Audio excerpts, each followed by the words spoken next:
Welcome to episode 115 of the 5 Letters podcast. You got myself, Yells, you got Bez here alongside, you got Cam here alongside as well. Let's get into it.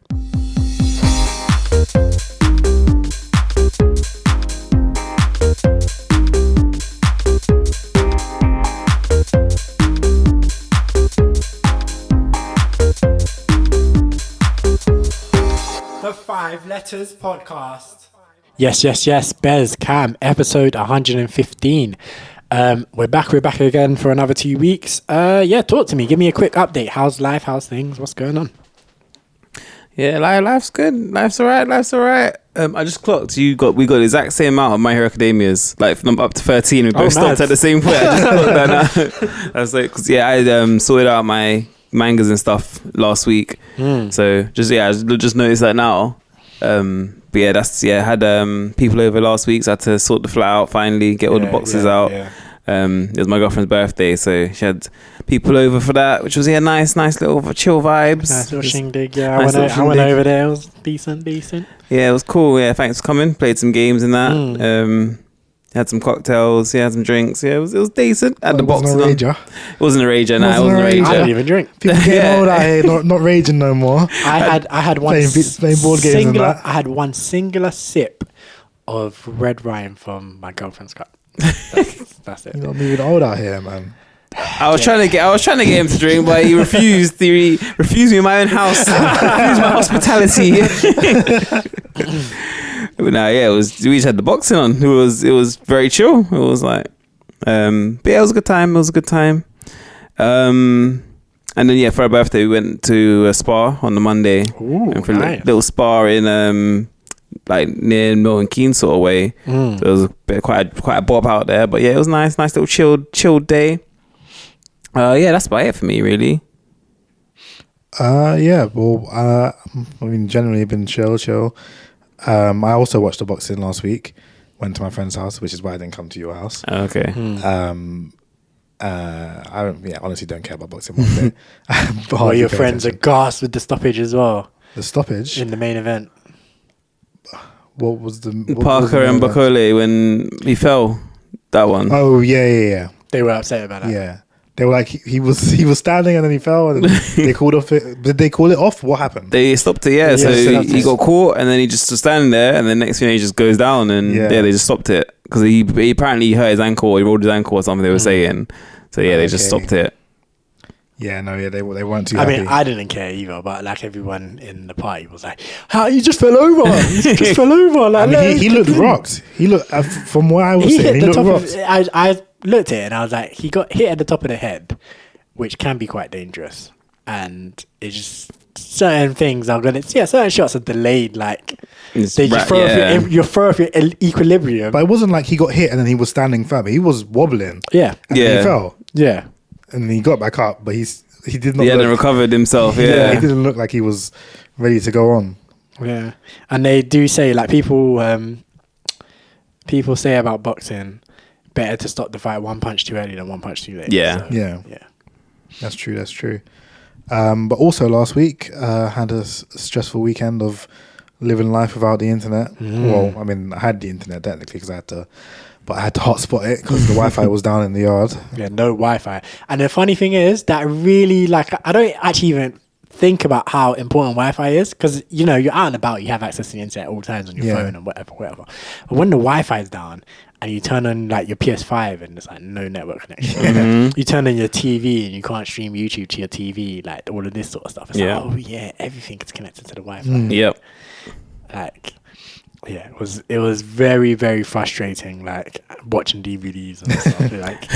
like which was fine. I like my DVD collection, to be fair, but like just the idea of just having way less choice. Yeah, literally. I was like, the only game I played was Minecraft because I could play it offline. Every other game I would usually play. I mean, luckily I was in a Minecraft because like I have periods of time where I play Minecraft and where I stop.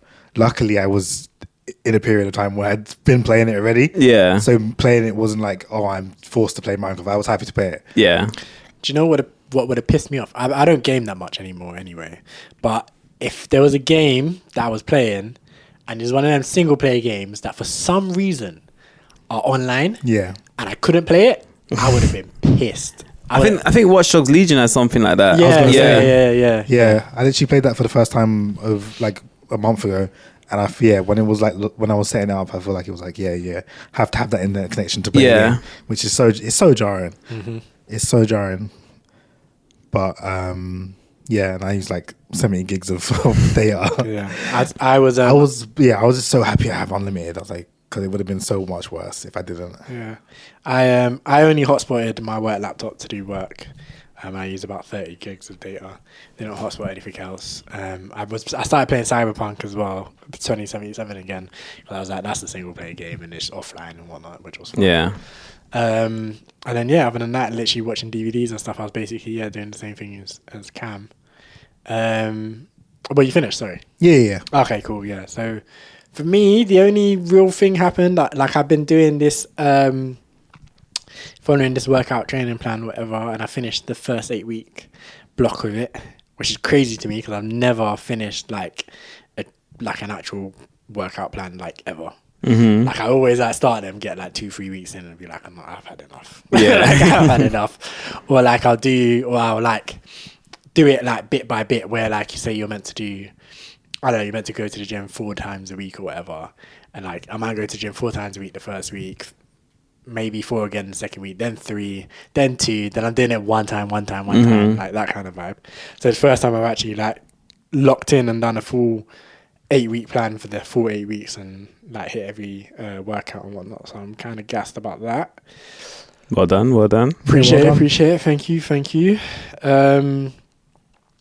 But other than that, literally just been here. Like I said, been suffering with the Wi-Fi with Cam, and went to the little Bez's house party, housewarming, girlfriend's birthday party, kind of extravaganza, and that was good. All the Costco food, I can see you guys are still Costco people. Yeah, man, Costco is game changing, man. It's game changing. Just go and get the toilet roll, get the kitchen towels. I was literally gonna say to you, Cam, that we should go to do a Costco trip, but then I was like, we don't have anywhere to put. That's the thing. If you haven't got storage, bulk storage space. Yeah, literally. Like I literally had the idea because I do have a Costco card still. I was like, oh yeah, and there's one literally around the corner from here. Yeah. I was like, oh yeah, we should go. And then I was like, That's the one we go to be fair. Oh, is it? Yeah. We're down here. Yeah, it's the closest one. It's like I think it's about 20 minutes from us still. So okay, fair enough. Yeah, the Watford one is like 30 minutes. So that one's you move 10 minutes the other way. Yeah. That's fair. I had the thought and I was like, it does actually make sense because where we put all that. Yeah. So just find a corner and stack it up. Yeah, or like just suffer through buying everything as it goes. And then I've been tidying up a little bit. Bez, I'm thinking he's changed a little bit since from when you were last here. Yeah. Obviously, I put out the. And so I thought the shelves weren't here before the cupboard. They just didn't have stuff in them. Yeah. But anyway, let's just get straight into it. Like, we were discussing off mic. Should we? Yeah, let's continue that discussion for a bit. This is going to be probably a very anime heavy episode. So if you're not a fan of anime, go back and look in the archives. We got some banger episodes back in the archives, but this is going to be a very anime heavy episode. So if you are a fan of that, lock in. It's your time. So off mic, we were discussing. What was it? 4 groups? Yeah, let me pull the teams up again. Pull it back up. Because we had some. Bez was like, we're probably going to agree about this, and then we disagreed immediately. So I saw a tweet that basically was just it's 4 teams and it was saying which team is more powerful, and then the 4 teams. So team A is Goku, Naruto. We should have found this guy's name, but I think it's Toji, Fushiguro's dad from Jujutsu Kaisen, and Pain Nagato. And then team B is Saitama, Frieza, Sukuna, Aizen. Mm-hmm. Team C is Vegeta, Madara, Jiren, Whis. And team D is Sung Jin Woo, Gojo, Itachi, and Obito / Tobi. And I'm saying team A wins because team A has the most plot armor. It has the most main character energy because it's got Goku and Naruto. It's the only one with 2 main characters. I think most of these people are even main characters. Yeah. It's like Goku, Naruto, Saitama. That's it. And that's it. Yeah. Oh, Sung Jin Woo.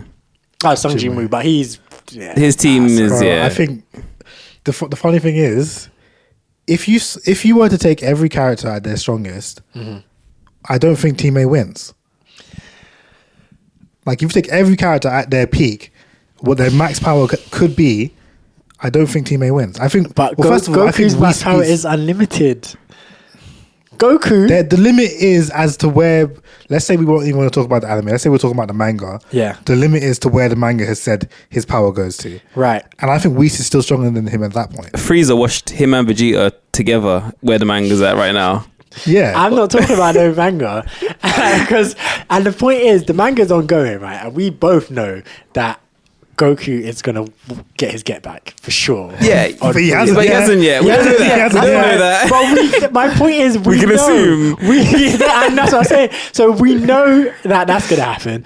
So I also don't have to agree with that. Sorry? I don't think he should. You don't think he should? I mean, I think he should get his get back with Frieza. I don't think he should ever beat Whis in a fight. But He it's won't. going to happen. He should never beat Whis in a fight. My point is, he might lose. He might lose 5 times. But that Zenkai boost going to be crazy. And he's going to put Whis in the walls of Jericho at some point. At some point, it's going to happen. I've seen enough Dragon Ball content to know that that's what's going to happen at some point. It won't. Whis is different level, different gravy. Tell me, yeah, but people used to say that about King Piccolo. People used to say that about Frieza, Vegeta. People said that about Boo. People have said that about they Jiren. didn't. These characters got beat quickly. People said that about Hit. Bro, I'm telling you. Now the hit's a bomb.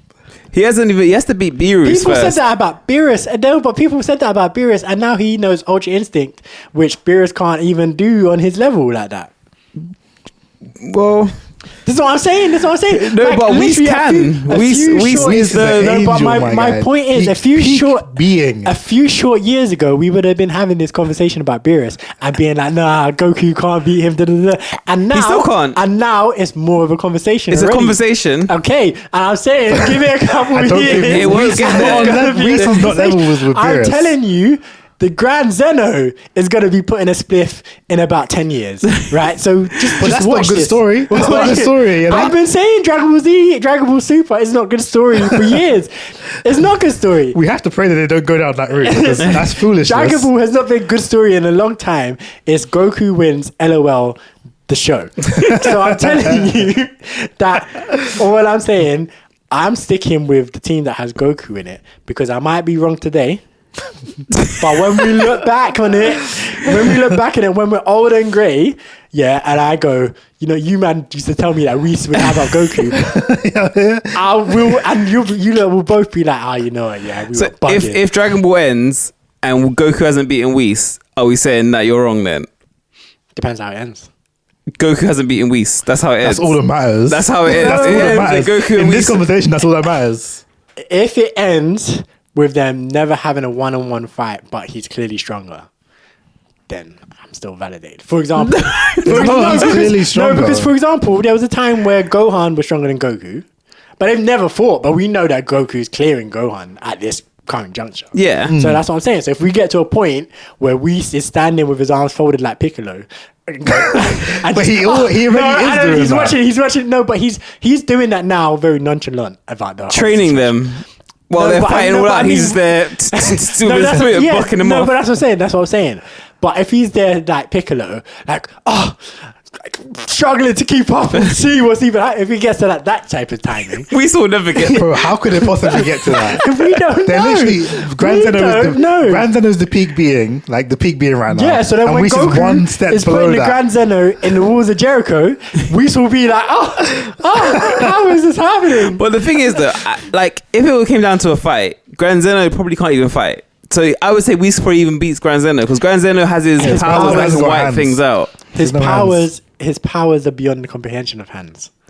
Yeah. But then if it came to hands, he'd probably lose. Whereas Whis has got hands. And then he's a step below Grand Zeno in power-wise. So Do you know, I don't know that we can say with any level of authority that Grand Zeno doesn't have hands. I mean, he probably Because has his hands because hands- it's Dragon Ball Z. That's what that's what I was about to say. It's Dragon Ball Z, and also his hands just delete universes. That's his hands. So what I'm saying is, Grand Zeno will put hands on Goku and be like, you know, delete whatever that he does. I can't remember what it's called.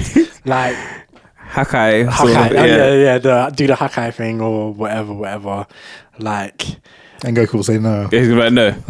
No. that's exactly it. Goku will start to fade away, and then he'll go, and he'll come back, and he'll be faded away, and then and he'll just stop fading away. Bam.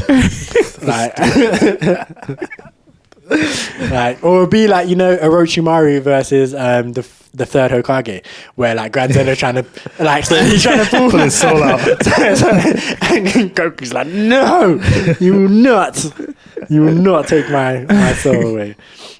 And then Whis will be like, I've never seen such things. Yeah, I don't think that's ever happening. Bro, if that ever happens, it's just done. The legacy of Dragon Ball is done. Literally. But again, I'm saying we used to think that like we used to be like Super Saiyan. That's just a myth. We used to be like Super Saiyan. That's just a myth that they tell children. You were a bit young. You weren't there, Cam. But You weren't there. I don't know what you're talking about. My generation, we were like Super Saiyan. No, I vividly remember people in the playground being like, what the hell is Super Saiyan? I remember that. They mentioned that and then it instantly happens. Yeah. Like, within like 5 episodes it happens. Again, you're thinking of a time where we're watching on Watch Cartoon online, like bloody binge watching this thing. We were watching it in a time where they're showing episodes out of sequence on Cartoon Network at random times and random things, blah, blah, blah. I wasn't even watching. I just remember other people talking about it. Super Saiyan was mentioned like, what, 50 episodes before it happened? 50 episodes is a long time. And especially, again, when you're not binge watching it, you're watching it, you're turning on the TV. Dragon Ball is already, what, how many Dragon Ball Super? 180 episodes? Yeah. That's 3 times more than the Super Saiyan Legend. But they've been stacking up. Dragon Ball Super, there's no Super Saiyan God, and now they got Super Saiyan God. They got Blue, Ultra Instinct, Ultra Ego, this, that, and the third. That's what I'm saying. So I'm like, these are things we never even heard of, never even thought about. And when we first hear about them, it's like, oh, that's not possible, and then it becomes possible. But when Super Saiyan became possible, we were like Super Saiyan 2, Super Saiyan 2. And then Gohan did that. Yeah. And then Super Saiyan 3, Vegeta didn't even know what Super Saiyan 3 was. And then Goku did that. But we and then Super Saiyan 4, we're like, that would never be canon. And then look. But That's what I'm saying. We still... Legendary Super Saiyan Broly, what's that? That would never be canon. Whis' introduction to now is a long time. How long ago did we watch Battle of Resurrection? We didn't know he was strong then.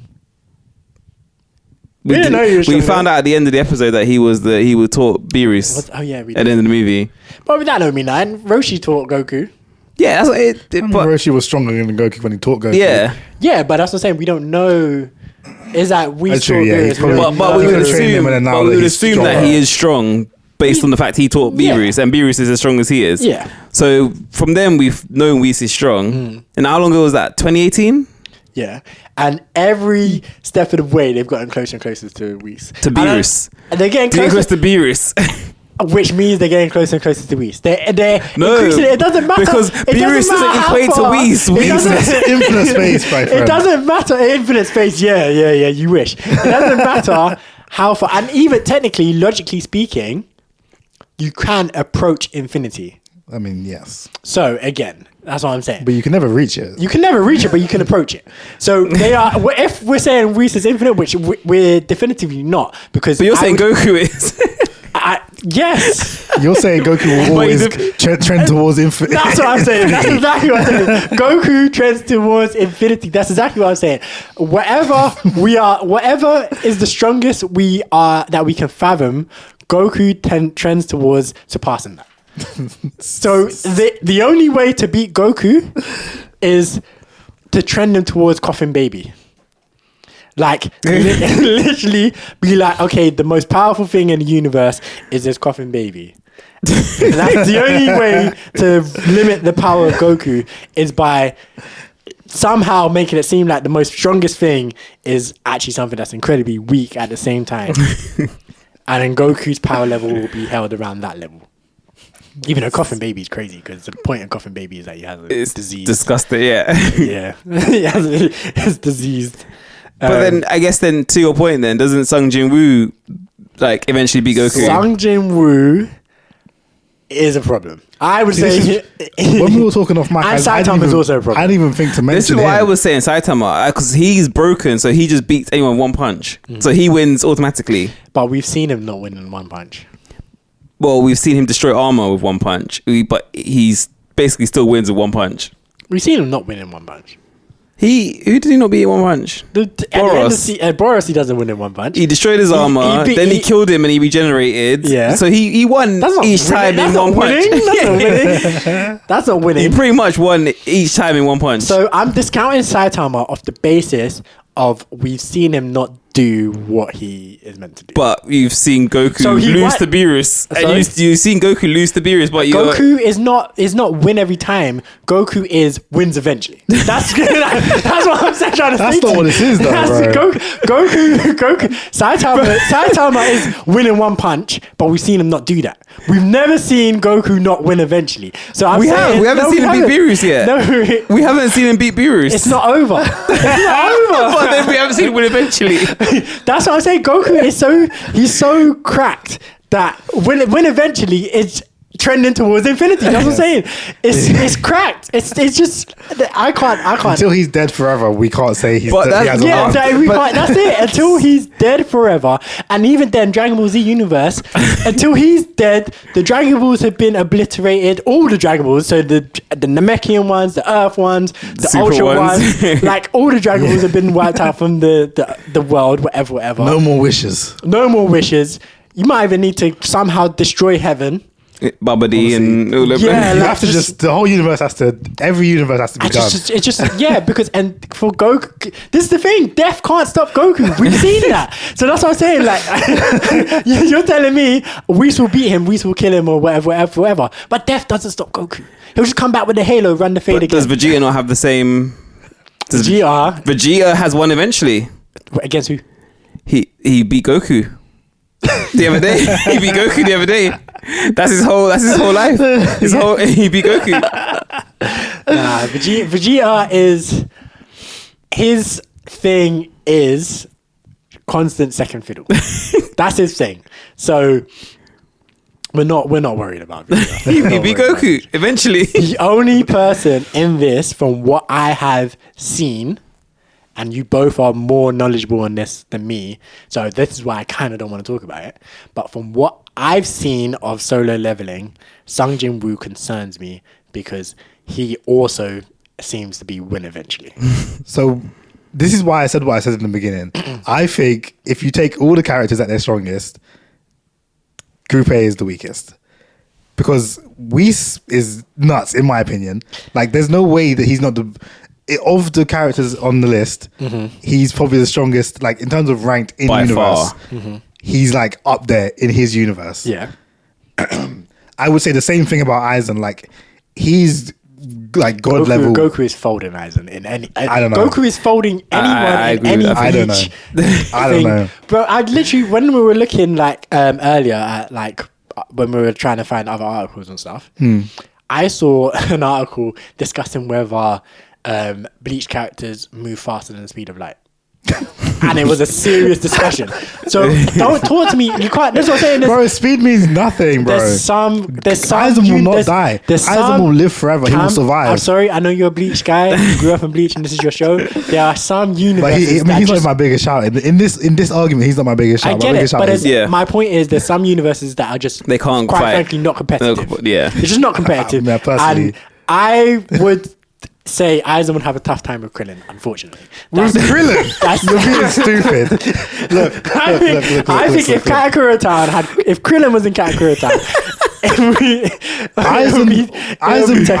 Aizen, at the end of his fight with Ichigo, he's also beginning his trend towards infinite. Unfortunately, he gets stopped. His infinity his growth gets paused at that point. Yeah. But if you remove the pause, if you press play on him again, he's going towards infinite, just like Jinmu, but again, this is what I'm just saying. like Goku. But I'm saying we've never seen Goku stop. And his Saiyan Zenkai boost thing is, and I know Vegeta has the same thing, but Vegeta's works in his Zenkai boost makes him constant number 2. Goku's Zenkai boost makes him win eventually. We've never seen that be stopped. We've never seen that be stopped. Yeah, We saw Aizen get stopped. I don't think Aizen's. I don't think Aizen. I think he has a shout. Aizen's strong. He has a good shout, Aizen's very, very strong. But I feel like against these man, the universe isn't fair. No, it's just not, because he can't use his Impact Turbo by the time he's killed. I don't think he can't use any Hado. He's literally not a Zanpakuto user. By the end of where he's at now, he's not like just any other guy. He's locked up in a chair at the moment. But, I mean, yeah, he is. But he's a different in that universe. He's a different guy. We can't quantify him on the Bleach universe because he's outside that thing. You think he's above it? You think it. where he's locked down in? You think that's holding Goku? I think he's holding everyone, bro. Man's just got chains around him. Because what it does, I go back to that's what I'm saying. I don't think it's holding Krillin, Christian. What it does is it seals his spiritual threshold, which is his strength. If it seals Goku's ki, Goku can't do 9. Same thing. Like if it seals, bro, we're just saying just off of. I mean, I don't know, bro. I don't know. That's what I'm saying. Dragon Ball Z universe is nonsense. It's scuffed. Goku has ki, but he also has God ki. I did see them both of those things. Yes. Don't know. He was also lifting cars from when he was a baby. Like he's strong now as well. We don't know. Yeah, physically just strong. We don't know, bro. Like that's all I'm saying for Aizen. Like I don't think it's fair. I think Gohan, Great Saiyaman, just mucking about. Like, you guys are being dumb. I'm just saying the universes are not comparable. That's all I'm saying. I'm saying the universes are just unfortunately not comparable. And I'm saying that Aizen's, you can't say use the Bleach universe to define Aizen because he's outside that shit. He's above that shit. I agree to disagree, but then so Jin Woo I can't really speak of because I've seen 1 and a bit seasons of. And well, I can tell you for a fact that Jin Woo folds everyone. Okay. Eventually. So Jin Woo is probably the biggest problem against my my suggestion, but then I just have to throw in Naruto, who again my main argument is plot armor. And Jin Woo has plot armor too. He's a main character. I'm saying Group A is 2 main characters against 1 if it's Jin Woo's group, and 2 main characters against 1 if it's Saitama's group, and the other one doesn't even have a main character in it. So I'm saying we got Goku trending towards infinity. We have Naruto main character plot armor.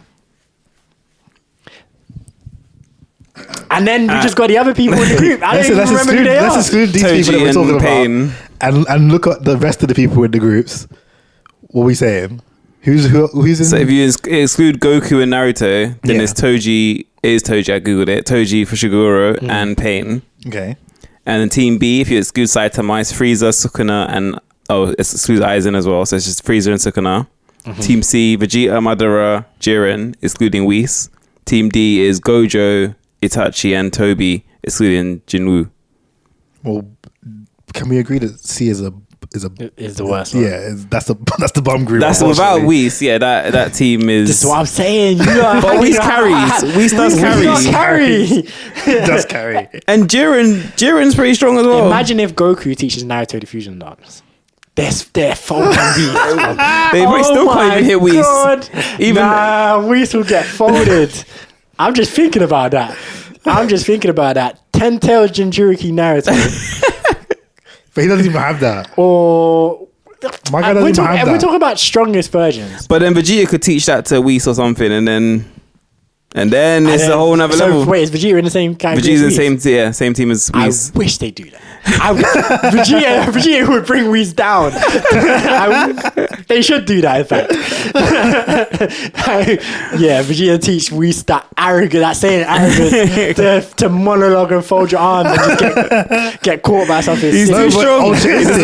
Fold his arms, get caught by nothing. Ultra Instinct. No, the Ultra Instinct will stop working. Because that's what it is. It's that cockiness of like, I don't even need to use this against you. Like, I'm going to turn my Ultra Instinct off. But then Vegeta has Ultra Ego where he just doesn't need to dodge. He just powers through things because he's that strong now. So it's like he'll have that times 10 because he's weak with Whis. Ultra Instinct plus Ultra Ego equals infinite power. Infinite power. He's too strong. I think that perennial just suck will just come through. Goku tends to infinity, Vegeta tends to suck. Like, so yeah, That's crazy. But yeah, I mean, Bez, you're sounding kind of. I don't know. Are you saying that Team C would win? Like overall? Overall, Yeah. I still think Saitama beats everyone, to be honest. I don't know. So you're saying B. I'm saying A. You're saying B. I want to say C because I think Whis is ridiculously strong, but I think Saitama just beats everyone, so I would have to go with B. And you're saying C. I'm saying D now. I'd forgotten about Jin Jinwoo, but of what I know of Jinwoo is 100% D. But obviously, I can't say 9 because neither of you know what I know. So, Jinwoo is based off of Goku. It's based off of Goku. Yeah, Goku is the original player. Do you know what's so funny? I literally just saw an article saying that Solo Leveling will never be the big three of manhwa, sorry, because it's to Dragon Ball Z. And you saying that? I mean, yes, of course, it is the. So for the listeners, I was just nodding my head. Yeah. What just said. But just because he's based off of Goku, he came second, so that means he's going to be better. Simple. He's probably stronger because he'd be. When is the second ever the best one? He's second. It's not necessarily the best, but it'll be stronger. They'll okay, take things from him and make him. They did this. We're going to do this, but bigger.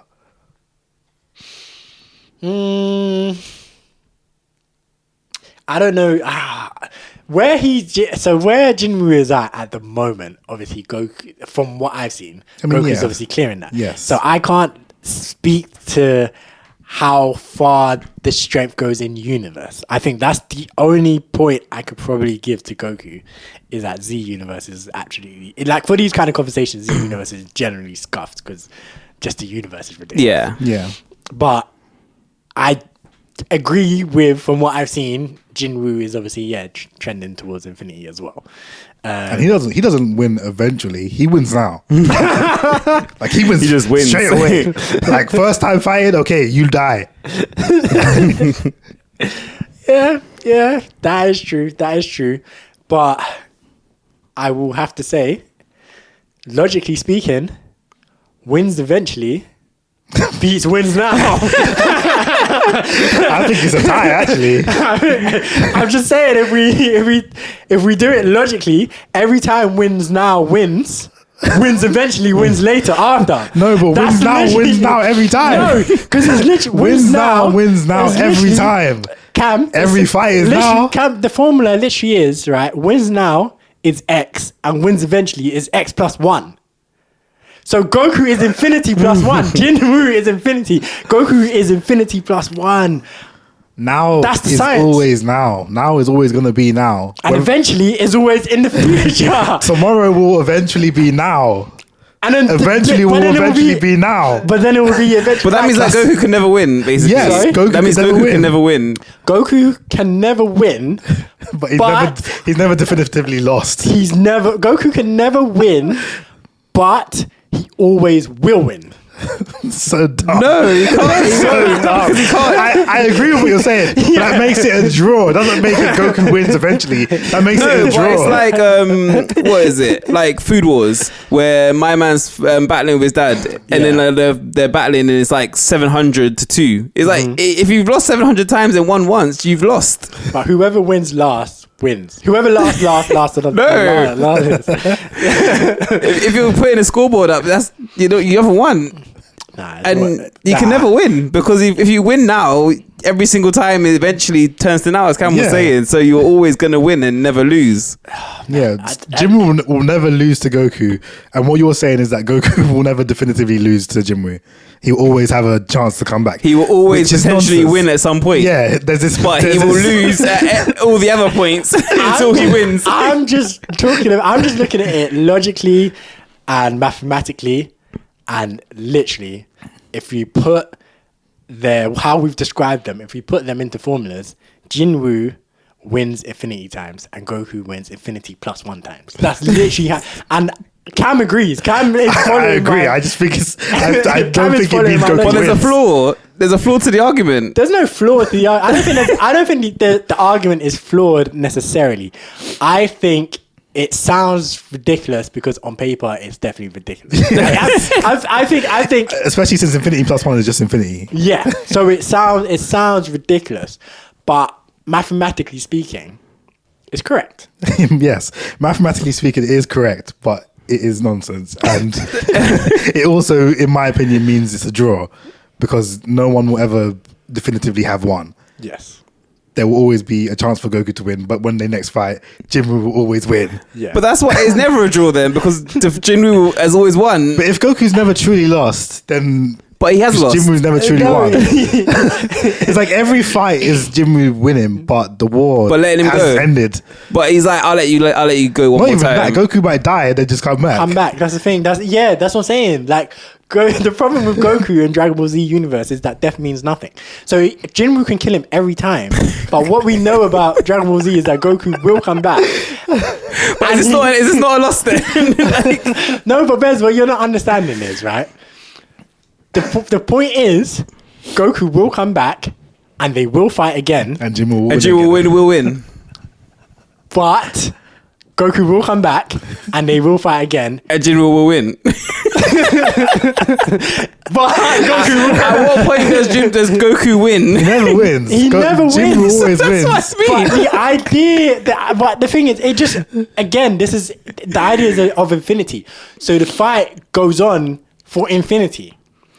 And the fight will be Jinwoo killing Goku, killing Goku, killing Goku, killing Goku. By the way, Itachi's won because he's put this infinite Tsukuyomi in. He's won. Itachi's won. To be fair, to be totally honest, we're sleeping on Itachi because he's the only person in this kind of thing that works in that realm of kind of magic and hallucinations and whatnot. Well, all the Uchiha, Madara, and Tobi as well. Madara, I'm discounting because I don't care. Madara always gets cucked by Kaguya. if we're boiling everyone down to Madara's destiny is to end up, a side man to Kaguya. So we're discounting him. But I think Itachi can But has he ever used that on more than one person at a time? catch someone in a genjutsu. Yeah. I don't think he did, I don't no. think so. Not that I feel like aware of. if he tried to do that, he dies. Just instantly. Just the way And Naruto works, I feel like he the tries amount to of do that. chakra it takes to hold a strong person Yeah. as well. Yeah. So we see him like being tired after catching Kakashi. So, and a kind of weak version of Kakashi as well, like in terms of the show. Yeah. Actually, yeah, and we've seen him like there was a time where it was like a clone version of Itachi, but Naruto, Sakura, Lady Chiyo, and was it just them three? No, I think Kakashi was there as well. Run up on. This is when the Rescue Gaara arc, and they're trying to extract Gaara from the thing, Gekatsuki, but a clone version of Itachi runs into them, and and he only catches Naruto in the Genjutsu. So I think Sakura releases him. Yeah. So granted, that was a severely weakened version of him. So maybe his full power might have been able to catch them all. Yeah. But that was an opportunity to catch multiple people, and we know he only caught one person. And then with Kurenai Asuma, he did it with Kurenai, didn't he? Yeah. Yeah, I don't think we have seen him do it with multiple people, to be fair. Yeah. So maybe he's not as a thing. Yeah, as, he's going to do one, but not the other. Maybe Jinwoo's on his team, though, so he just needs to catch Goku. Maybe if he That's catches true, yeah. the strongest person in the team, and Yeah. then lets someone else, the other people deal with the other people. That's also a thing. But also, again, Goku trends towards the infinity, so he will break out. At some point, he will break out, and at some point, he will win. Yeah, Such a cheat code. The Such a cheat. The Jinwoo thing is funny because it's true. And now, Goku will never win now, but he will always win tomorrow. And the problem is tomorrow will eventually become now, but then the next tomorrow Goku will win, and that just goes forever and ever and ever. Yeah, that's just so funny to me. It's actually good. It's a good discussion. It's funny. It's very funny. Like, yeah. Yeah, like we stumbled on something good there. I think we can move on to what we actually planned to do then today. So yeah, another anime thing really. So we formulated a table of random anime characters. And this was truly random. We spun a wheel of like a list of I don't know how many characters, loads and loads and loads of characters, and we put them into a tournament bracket. And basically, what we said we were going to do is not like the conversation we were just having where we were discussing who wins in fights and strength or whatever. We said we're going to put these people through the tournament bracket solely arbitrarily. So we're going to have to come to a consensus between the three of us. Some of them, we might decide that it's going to be on strength, that we think this person's stronger than that person, so that person goes through. Some of them, it could be, you know, we just fuck with this character more. Some of it, I don't know, this character's design is better, the voice actors, purely arbitrary reasons we're going to put people through.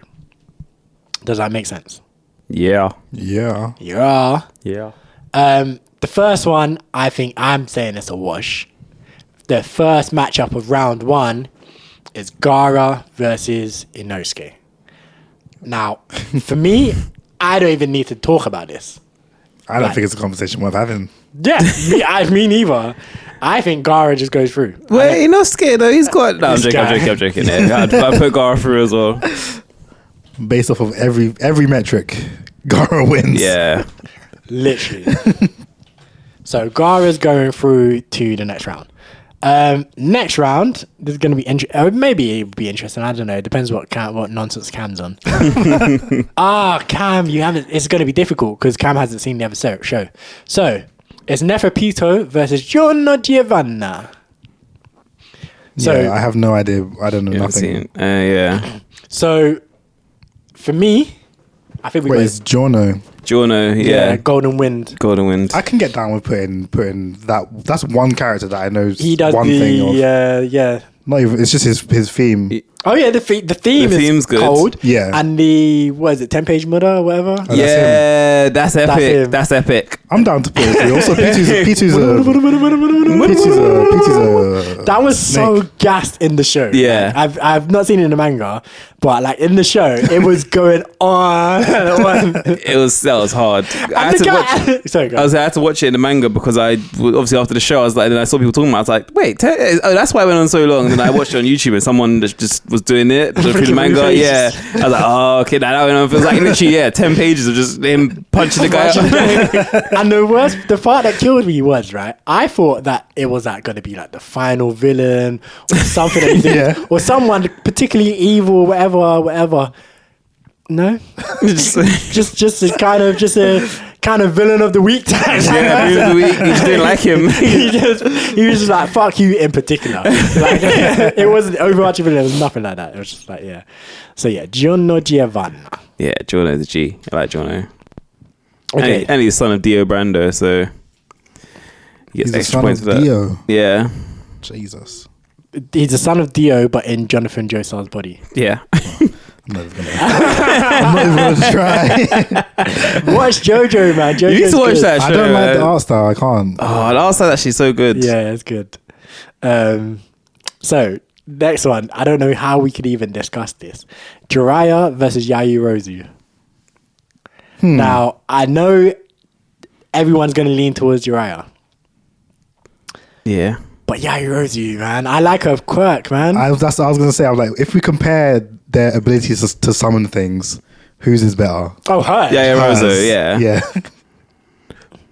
But character-wise, Jiraiya's character is pretty epic. But I think, unfortunately, within the universe of My Hero, she's not very useful. She has moments. No, she has moments. Yes, she has very few moments. Like when you compare how big the cast is, she's one of the people who has actual moments of like she's like she was like leader of a team or something and she wasn't confident and like she has actual moments and growth and whatnot. And she's smart as well. And she's smart as well. And so like for me, when I think about My Hero Academia, I would say like Deku's the main character, Bakugo,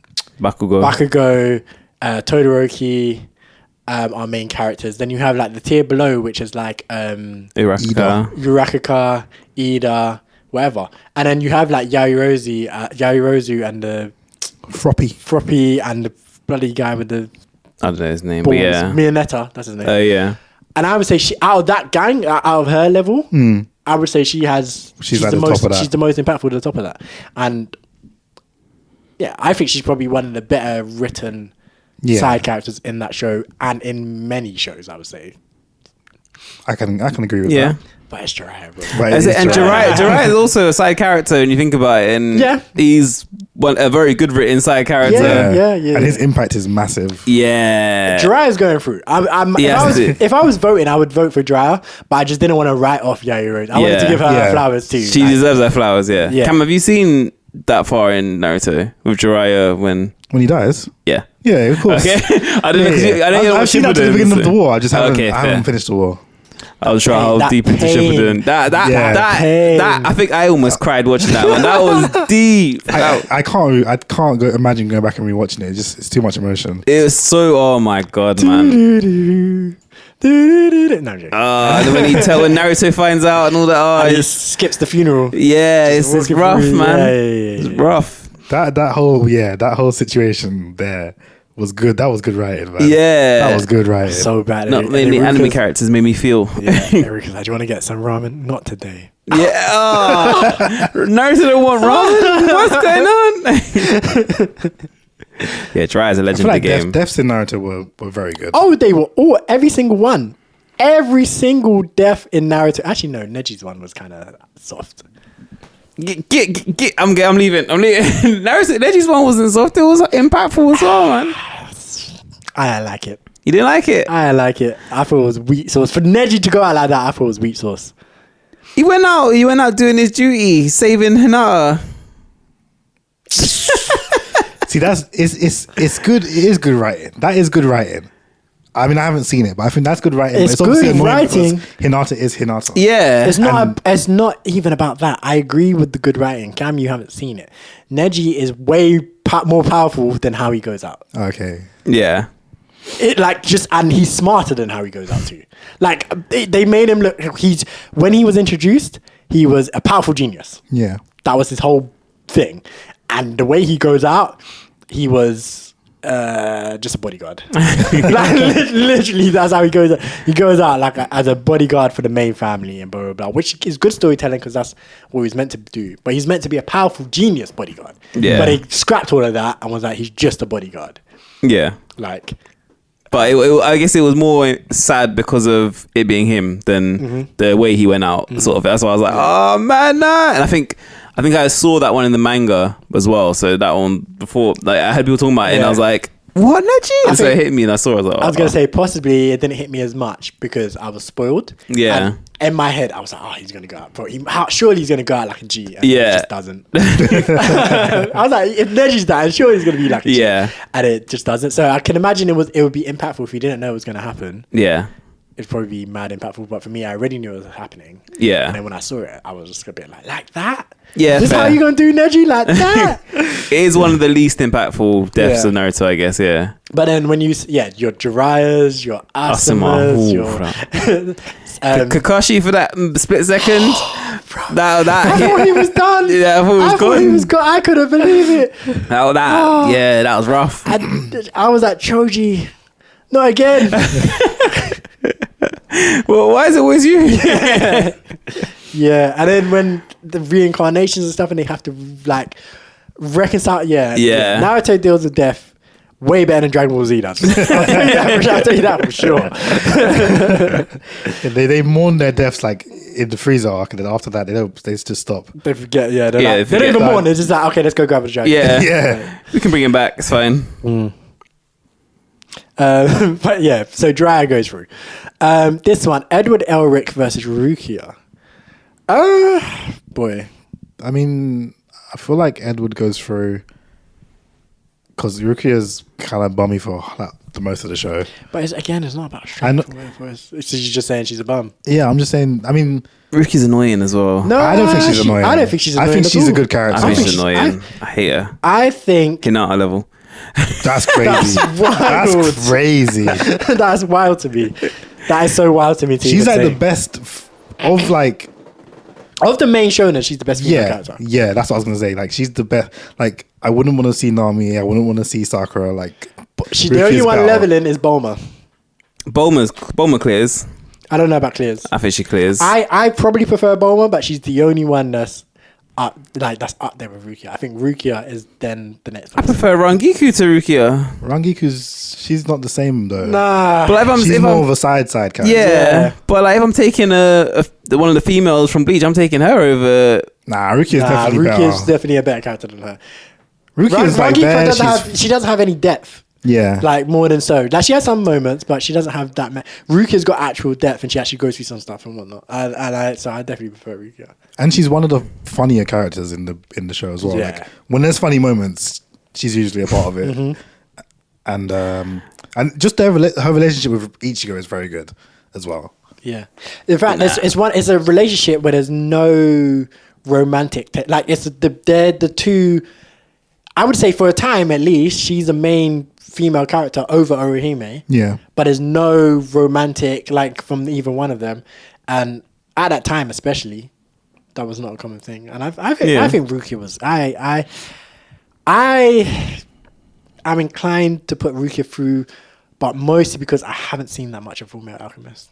I thought you'd seen all of it. So no. I've read 7 volumes, and then I've watched less than that.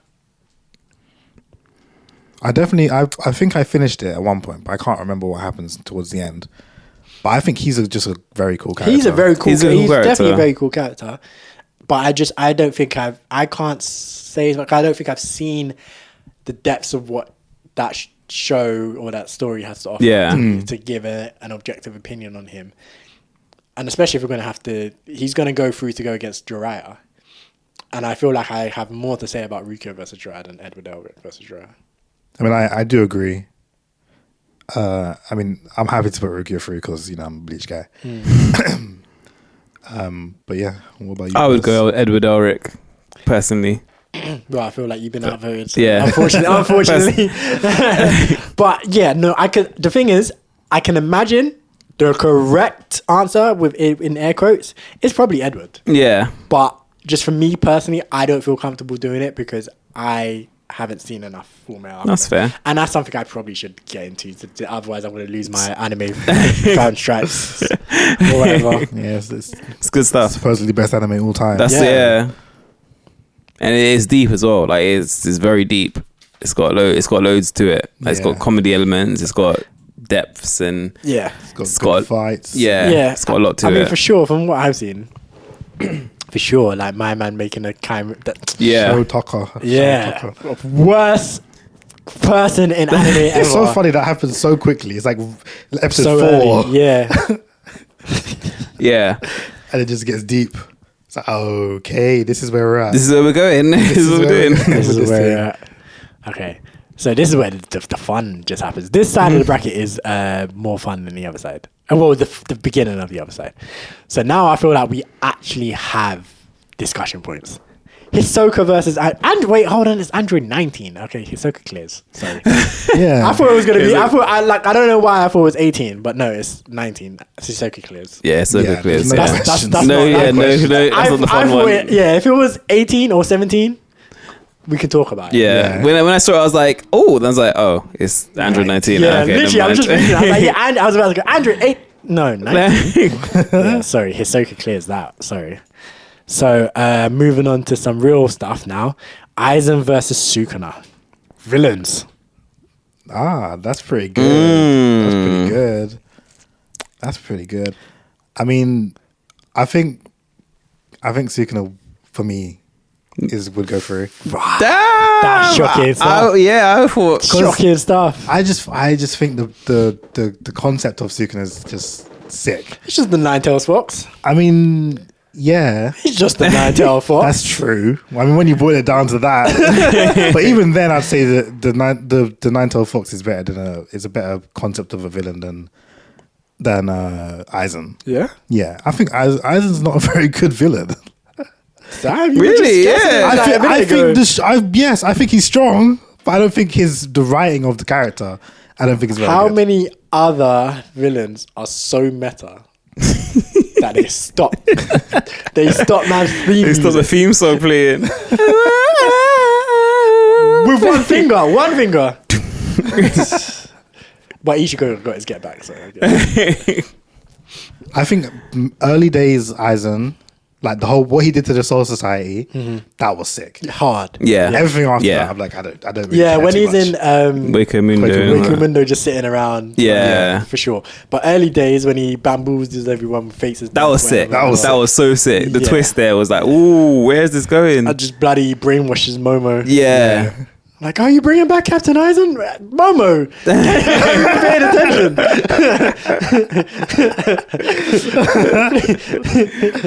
Oh, man. Even now, I feel like he's like, obviously you haven't seen it, Yells, but when he pops up, he's still got that aura where you're like, oh, He he's does, a G. he does, Like, yeah. I think Aizen has, Aizen has aura. he's got aura. Yeah. But Sukuna in the last season of Jujutsu Kaisen, where he's fighting That the fight. other thing, Ooh. and then he catches everyone, like Yeah, he's Panda like, and whatnot. "Don't He's like, move." don't move. Like, That sweating. was so... Yeah. And they were like frozen. And he's Yeah. like, one. That was sick. See, that was hard. That was sick, yeah. That literally was like a very like making your villain menacing because they were terrified. Yeah. Yeah.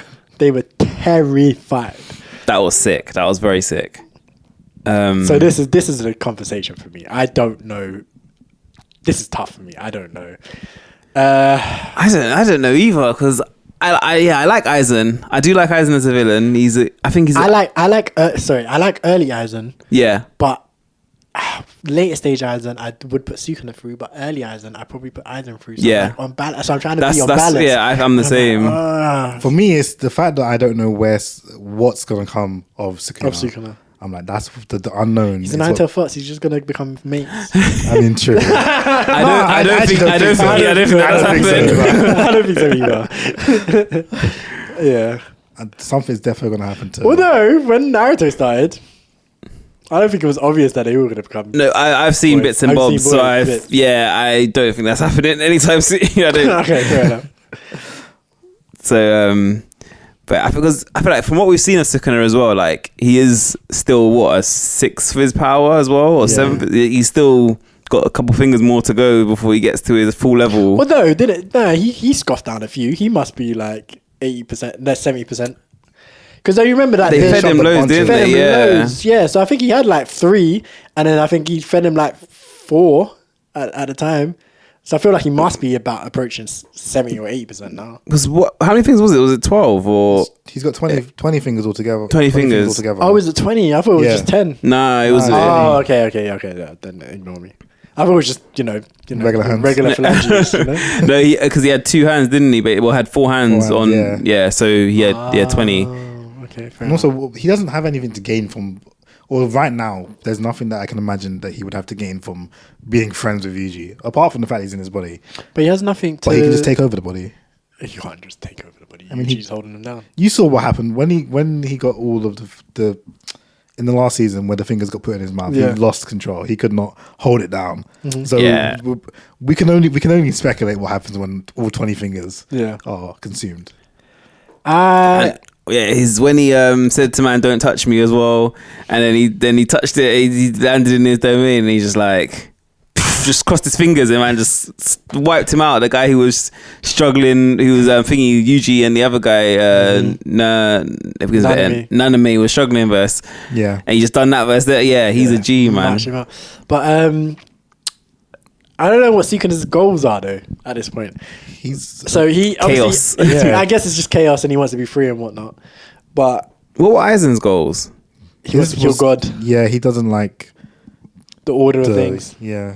He doesn't like the current way the world is, Oh, okay. and he wants to rule it. 'Cause he's So he wants to be the Soul King. So that's what he was trying. That's what he was doing the Oaken, wasn't it? Did we actually Yeah. meet this Soul King person ever? Because that's one Don't thing. even get me started, bro. Don't even get me started. That's one thing that annoyed me about the end of like the actual Bleach or whatever. Yeah. Is that there was so much talk about I'm going to kill the Soul King or whatever, and then you just never see that person. Like I'm like, why are you introducing it and making it as like a major thing, and then you just It's a joke. yeah. Don't even get me started. You do see him at Yeah. some point. Yeah, we meet the Soul King. That's true. Is it going to be like one of them ones? I'm trying to remember what show it was. I can't remember what show it was, but there was one show that was kind of Wizard of Ozzy, where you know the Wizard of Oz, like we don't see, and then he's just a fraud. Yeah. Oh yeah. I'm trying to remember. There was one show where like they were going to meet like some super strong person that, as far as they thought. Yeah. And then they get there, and then he's like just weak. I can't remember. I can't remember. I feel like it rings a bell Sounds as well, familiar, but yeah, no. I mean, close, but not quite. I feel like No comment. not really, but Fair enough, maybe in that direction. In that wasting my damn time direction. Yeah.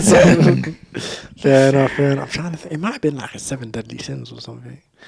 I don't know. I'm trying to remember, but it was definitely a show It does ring a bell. I can't remember what where it like was. it was like someone and like they had a kind of like a Hercule type thing where the reputation was mad, but then in reality, it's not that strong. But anyway, so Aizen or Sukuna, who is it? Sukuna. This is recency bias, but yeah, I'll go Sukuna as well. I think Sukuna as well. This is very recency bias. Like some people are probably screaming. Well, I have no recency bias against Bleach, bro. Bleach is forever for me. It's now, it's tomorrow, it's yesterday. It's infinite. Yeah, it's infinite. It's infinite. Infinite, in my Infinite plus life. 1. Okay, right. So, Tsukasa, the world's strongest teenager, whatever he's called. World's strongest primate teenager. Yeah. Versus Kakashi Hatake of the Sharingan Eye. The copy ninja. Kakashi probably. The son of the white fang of the leaf. Always titles. He hides his face. The 6 Tokage. I think it's got to be Kakashi, surely.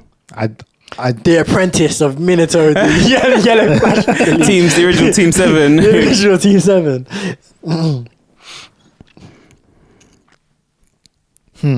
One of the youngest no joking. I mean, it's unfortunate, but it's going to be Kakashi just off depth. Yeah. Yeah. Like I'm trying to think of a metric that I can say Tsukasa wins at. I can't. Philosophy. Tsukasa has a philosophy for the world, and Kakashi is too lazy to have a philosophy for the world. Yeah. Because he does. In Dr. Stone, he has an actual philosophy of he feels like the adults were taking the piss, and he wants to rebuild the world. He feels like there's too many. He feels like there's too many people who are claiming ownership over land, but it should be for the people. Yeah. And all these rich people are making everyone else's lives worse. Yeah. I mean, facts. I know. It's so funny. It's so funny. Oh my God. I was up because obviously I recently watched Dr. Stone from the beginning and I heard Tsukasa saying this. And then at work, I was walking past the reception and I heard someone saying the exact same thing, like complaining about how you get charged to go to a piece of land that was previously owned by no one, but now this guy says it's mine. So I charge you to come here. I was like, that's so funny to me because I was like, it's literally the same thing Tsukasa's been saying. Yeah. So, I mean, yeah, and in that metric, I think Tsukasa wins because Kakashi would rather read his dirty bags. And to be fair, Kakashi has like some worldviews as well, but he's just not. He's a bit more like He's like chilled. Yeah. The world is the world, and we just have to do our best. But in every other metric, Kakashi's stronger, Kakashi's cooler, Kakashi is like more iconic. Yeah.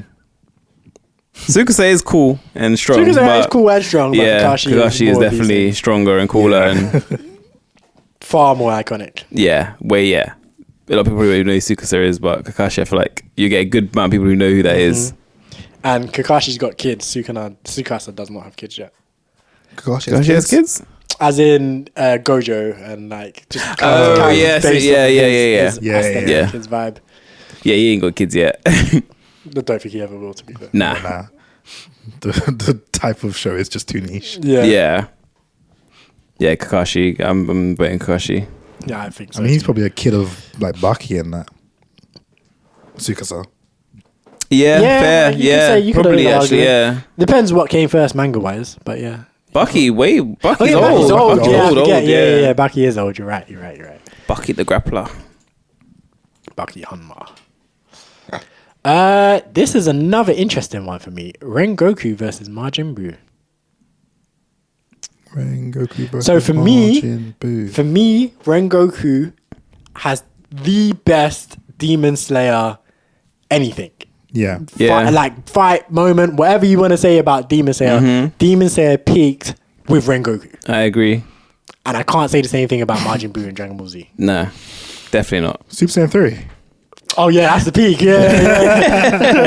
Yeah, that was so gas when Goku just pulled Super Saiyan 3 out of his ass. That was so gas. Wasted all his time left to get Super Saiyan 3 just to show off. Wasn't to show off, he had to get strong. He was literally just showing. He was doing it to show the entertaining kids. him. Yeah. He was just like Majin Buu. And if you want to go beyond. Yeah, he was just entertaining him. Just wasting his time, really. I think I would vote Rengoku, to be honest. That's what I was literally about to say. I'm like, Majin Buu, and if we're just saying kind of Majin Buu and using the English definitions of Majin Buu, because I think in Japanese he was Majin Buu the entire time. But Yeah. in English he was Majin Buu, Kid Buu, Super Buu, Yeah. Evil Buu, Evil Buu. the pure grey one. Yeah. So if we're just calling Majin Buu Fat Buu, Yeah. I'm happy to take Rengoku. Yeah. Rengoku sacrifices himself for Demon Slayer to even have a good moment on the show. I'm just calling it super meta. Rengoku had to die for Demon Slayer to be enjoyable. Yeah. That was the only moment that made me consider continuing to watch the show. Like after I saw that, I was like, maybe I'll watch it. Bruh, maybe I should go back and rewatch season 1 and see if it's just actually good. That movie was It atrocious. was saved by Rengoku. It was a horrible. I wasted my entire time coming here to watch this bullshit, and then that last 15-20 minutes turned it into like a 9 out of 10 Yeah, movie. it's like round of applause for that movie after. Crazy, like how he switched that shit up. Yeah. Like, gas. I might put it on tonight after we finish. I was thinking the same thing. Like, it's literally that gas. I won't go that far. It's literally but it is gassed. And then when I think about like Fat Boo, I just think about him fighting the evil version and like crying he's and a bit of a shit. loser, isn't he? Like he's sucks up to Hercule now. He falls asleep before the fights. Such a joke character. But then he wants to fight Beerus. Yeah, but he got his ass beat. He just got like slaps. Yeah, he's got his ass beat. And then they tried to get him in the tournament of power, and he's napping or something. Yeah, he fell asleep. Yeah. Yeah, Rengoku. Truly unserious character. What about Oob? Would that change your opinion? No. Majub. All right, next round. Let's go in reverse then. So Rengoku versus Kakashi. Ooh. That's what I'm saying. This is where the beat. This is the heavy hitters now, isn't it? Yeah. That's tough. Like I feel like instantly first thought it's Kakashi, but then Rengoku, as we were just saying, Rengoku was a G. Just as a high, Rengoku is just for any anime character, you want to have that high of Rengoku. Yeah. He was not in the show for long. No. But he made his moments impactful. You'll never forget him. You'll never forget him. You'll never forget him. And the character design is kind of cracked as well. So like Kakashi's character design is sick as well. Yeah. But I'm like, Rengoku's got a nice character design, nice power, with his fire. Fire Hashira. Yeah, flame Hashira. Similar philosophy. Kakashi is like, I will not let my comrades die. Rengoku was exactly the same. Kakashi sacrificed himself one time. Pain arc. Yeah. Actually died for the course. Rengoku did the same thing. Yeah. Didn't come back like a little bitch. He actually let his he let his death stand. let his death stand. Stood on business. And he did it to save more than just Toji as well. Man. Rengoku was fighting an objectively stronger foe as well. Actually, no, because both of them could, like, the pains could come back. Yeah. So Rengoku was fighting a demon who could heal. Yeah. He cut him mad times, life-threatening injuries, but obviously he's a demon that can heal. And Kakashi was fighting the pain. What pain was it again? He was fighting. Was it just the one he was fighting? Was it two? Because he was fighting the one that he could heal, wasn't it? He regenerate the one. I think he was fighting two killed one Yeah. and then had to basically sacrifice himself to get rid of the other. Yeah. I think it was the one with the, like, he had his bald and he had the things around his head, like the nail sticking out around his head. I feel like that was the one of them. I mean, but Kakashi has moments. Like, Kakashi's... It's longevity, yeah. That's what Kakashi's got. But he does have some sideman tendencies. Like, when Naruto is peaking, Kakashi's very sidemanish. Yeah. When Naruto is hitting his stride at like, I'm the guy now, Kakashi is absolutely very sidemanish. When Naruto is doing the Rasen Shuriken and all that to what's his face? Kakazu.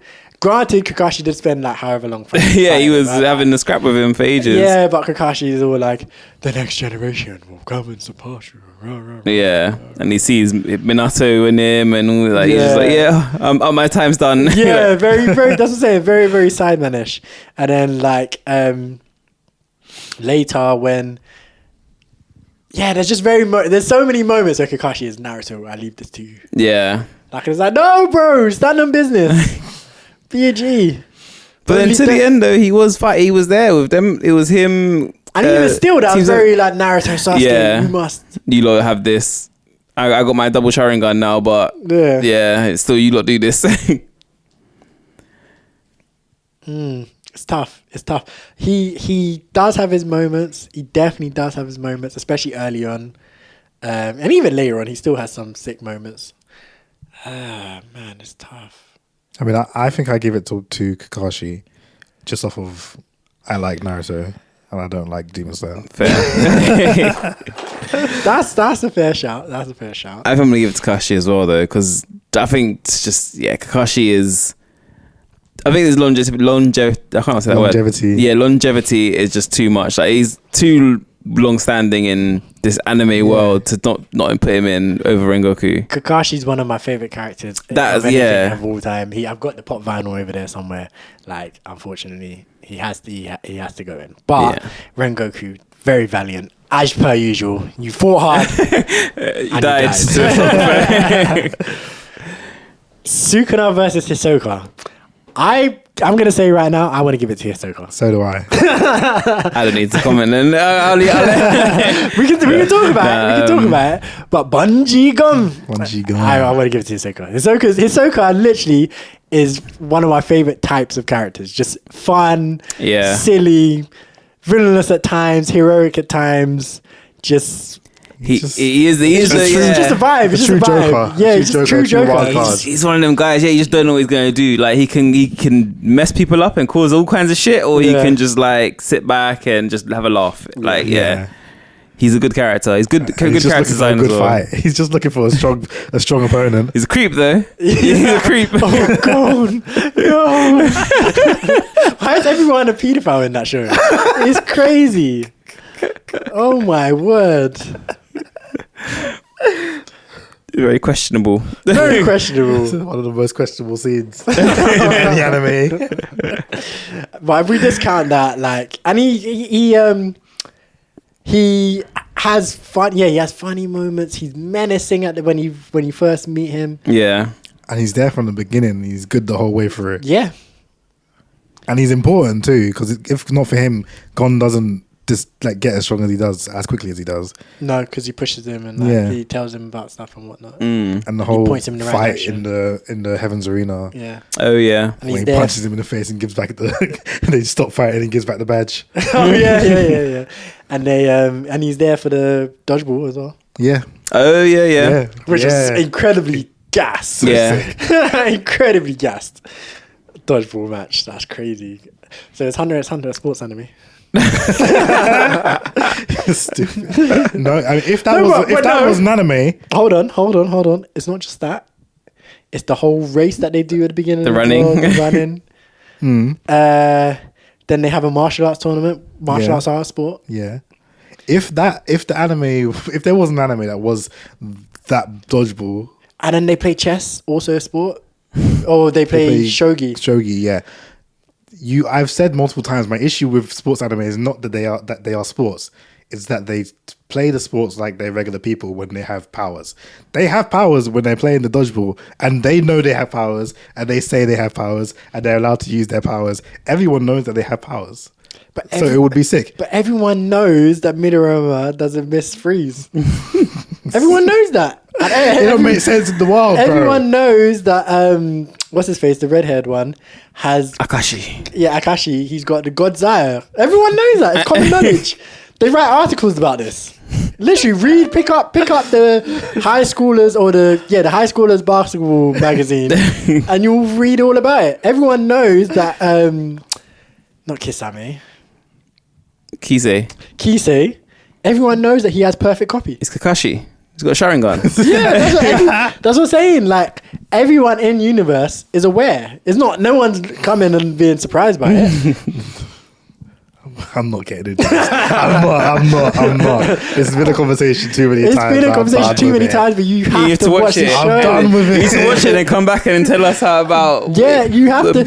In order to dispute something, you have to be knowledgeable in it. I was watching there's a channel on YouTube, I can't remember what it's called, but they do like a thing called Surrounded, where they put one person in the middle, and then they have who has a particular standpoint, and then they have I think it's like 25 people sat on the outside who has a different, and then they debate. It's the one person debates in 25. So I was watching a video where it was one person, an atheist, debating like 25 Christians. And the atheist knew the Bible more than the Christians did. And he literally had a Bible sat right next to him. And like they'd be like, okay, can we talk about John 3:16 or whatever. And he'd be like, flip through. Okay, yes, I know this very well. Okay, let's go. What's your point? This is how you need to be with Kuroko. If you want to talk to us about Kuroko, you need to study it. But my issue is not... I need to be able to say episode... season 2, episode 4, when this happens, and you need to be like, I don't care. Yes, I have a photographic memory of this. Tell me about it. I just don't care that much. But at least I'm consistent. There's other sports anime that I've watched, and I've watched them all the way through, and I've not liked them. And even with Blue Lock, which I love, and am unhappy that I'm starting to dislike it. But it's the same reason, and I'm consistent across the board. Sports anime are a problem for me. I mean, fair enough. But Hisoka versus Sukuna. I lean towards Hisoka. I think we did. Yeah, agree. Hisoka. But we didn't actually... In what ways would we pick Sukuna over Hisoka? We kind of discount him here. I still think, again, menacing-wise... He's more menacing. Sukuna is probably more menacing and more the threat in the universe, even though when we first meet Hisoka, he could fold everyone. Yeah. But I just feel like he never felt like he was going to. No. Yeah. Whereas Sukuna feels like, if he decides... If you let him, he will do it. I think that's the thing. It's just power. His domain is pretty cool. Like sitting on all the skulls and all that. I mean, Hisoka obviously hasn't got a domain, but... So we're saying pose for pose. Yeah. Sukuna versus... I think that's an interesting battle. Pose for pose. Yeah. Because Hisoka's got some posing moments. I feel like Sukuna just sitting there on his throne is gas. Yeah. It's very gas. But you got Hisoka with let's see. Hisoka poses. Let's bring it up. I can only think of one. That's the one I can think of as well. I'm not thinking I don't want to talk about it. Yeah, he's got some poses with his bungee gum. He's got one where he's got his arm behind and the card in his hand. And it's like just being a joker. Yeah. He's got one of the most quoted things I've seen online as well. When the bungee gum has both the... I can't remember what the exact phrase is. Oh, it's the thing. It's the sponginess of this and the properties. And like people will just type that it's randomly in places. It's so funny because it's like, bro, what are you saying? Yeah. It has both the properties of rubber and gum. Yeah. My bungee gum possesses the properties of both rubber and gum. Houseway. And that fight with the fight that Hisoka has with the tiger guy, who can like copy himself, and he lets his arms get chopped off, and then bungee guns it back. Oh, yeah. Mental warfare goes crazy. Yeah. Pure confusion. I mean, Sukuna rips his own heart out, like episode 1, episode 2. Hisoka has funny moments though as well. That when he's with Corolla, he's like, "I'm here to fight you." I've lost my powers. What? But I think Hisoka goes. Yeah, Hisoka goes through. Right. Oh, this is heating up, boy. Oh, daddy, this is heating up, boy. All right, moving on. We have Rukia versus Jiraiya. Ooh, 2 interesting characters. 2 kind of mentors. Yeah. Because Rukia, in a roundabout way, was Ichigo's mentor. Yeah. I mean, she was all of their introductions to Hollows and that. Mm-hmm. And Jiraiya's like just a pure kind of grandfather figure. Yeah. Taught him the Rasengan, taught Naruto, Sage Mode. Gave Naruto his philosophy. Yeah. Oh, that would have been interesting. Jiraiya versus Tsukasa. We could debate philosophy. Taught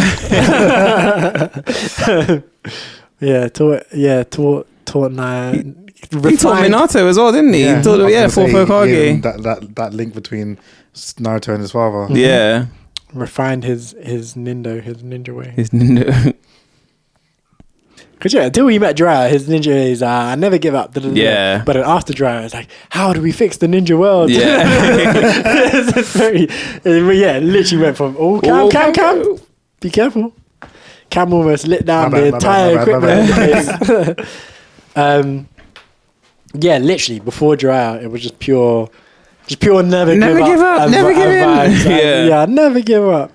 And then it became proper like, but why do we do violence against each other? Like, are we forever bounded by fate? The battles for eternity.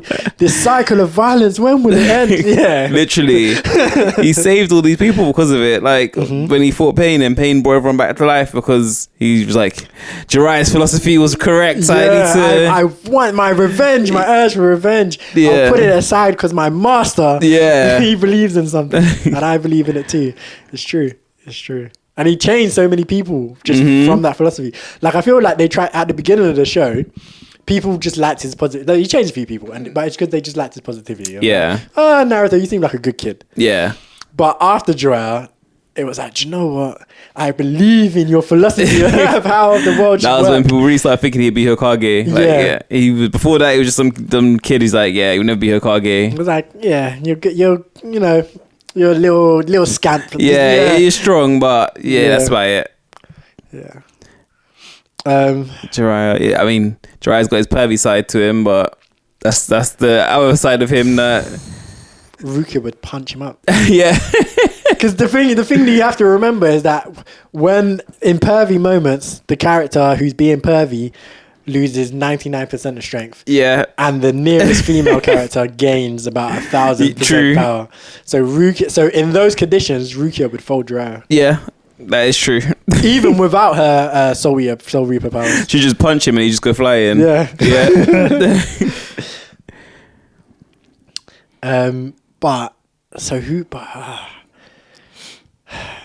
It's easy for me.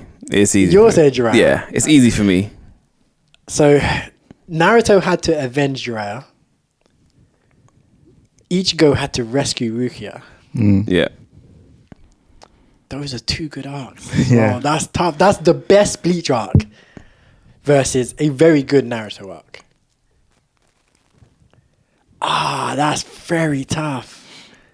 I think I'd probably give it to Jiraiya off of, like, if I'm comparing the influence they had on We're the just main giving character. it to Naruto characters just because it's Naruto characters. No, not even that. I think based off of the influence that they had on the main character, I think Jiraiya's impact on Naruto was bigger than Rukia's impact on Ichigo. Because he surpasses her so quickly and she can't really help him. Like, she becomes a person, she's like there, but he's not really relying on her to help him. But she keeps him grounded. Like, there's moments where he's like, I have to do this all myself. I have to put everyone and save everyone and protect everyone. And she's like, bro, what are we, chopped liver? Like, she's the one that says that. She's like, we like standing in front of, like, it'll be literally him, Chad, Orihime, Rukia, Renji, whatever. He's not wrong. And He's right. They are chopped liver. he is not wrong in that he's way stronger than them, but she's not wrong in that he's treating them like absolute children and babies, and like they're not also warriors in their own right, which they are. We can say might be. They are still trained warriors, and she's the one that always does that. That's true. She does that a couple of times in the show, I believe, and like in different kind of ways. For their safety, he needs to let them step back. Yeah, and sometimes he's in his head or whatever. She's the one that's like, bro. She kicks him out of slumps, mad times. Yeah, she does. That's true. That's what I'm saying. So I'm That like, is true. she does it in different ways. I think we were just talking about how Jiraiya gives Naruto his philosophy and gives him that. He trains him ninja like techniques and stuff, and then also trains him like, he's like, Ted, I'm going to teach you how to live. Like, he does that for Naruto as well. But I feel like Rukia gives Ichigo more of a stabilizing hand than Jiraiya gives to Naruto. I feel like Jiraiya is not very good at stabilizing Naruto. I feel like Naruto flies off the handle so many times, and Jiraiya is never the person to bring him back. If you think about any of the times that Naruto lets the Nine Tails take over, for one reason or another, Jiraiya's usually not there. Yeah. But that's still a reason. Like, where are you at, bro? Doing research for your books? He was there one time. One time. He got mash up. Yeah. And that's off screen. We don't It's see true. that. But like when Naruto's going crazy fighting Orochimaru's Yamato dying to contain this guy. But he was cloned for that. But he saved Naruto and Sasuke's life when Itachi came for them, and he did the toad wall around. Itachi weren't serious though. Itachi was playing the role of a villain. Itachi didn't want to do anything. Yeah, but Kisame was there. Kisame weren't playing the role. Yeah, but I don't know. Sasuke might have been able to take Kisame. Don't even. At that point, don't even, bro.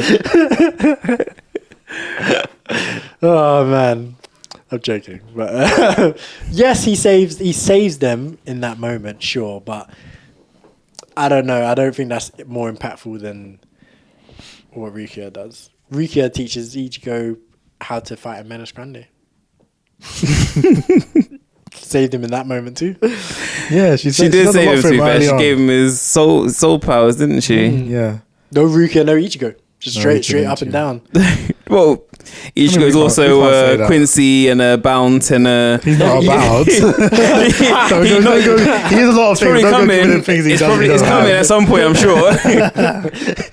I don't think it's possible for him to be about Oh my based God. off of what they are. Yeah.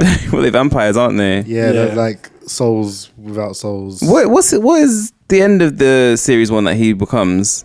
Fullbring. Fullbringer, that's he's a Fullbringer and all the, he's everything. He would have got his power somehow.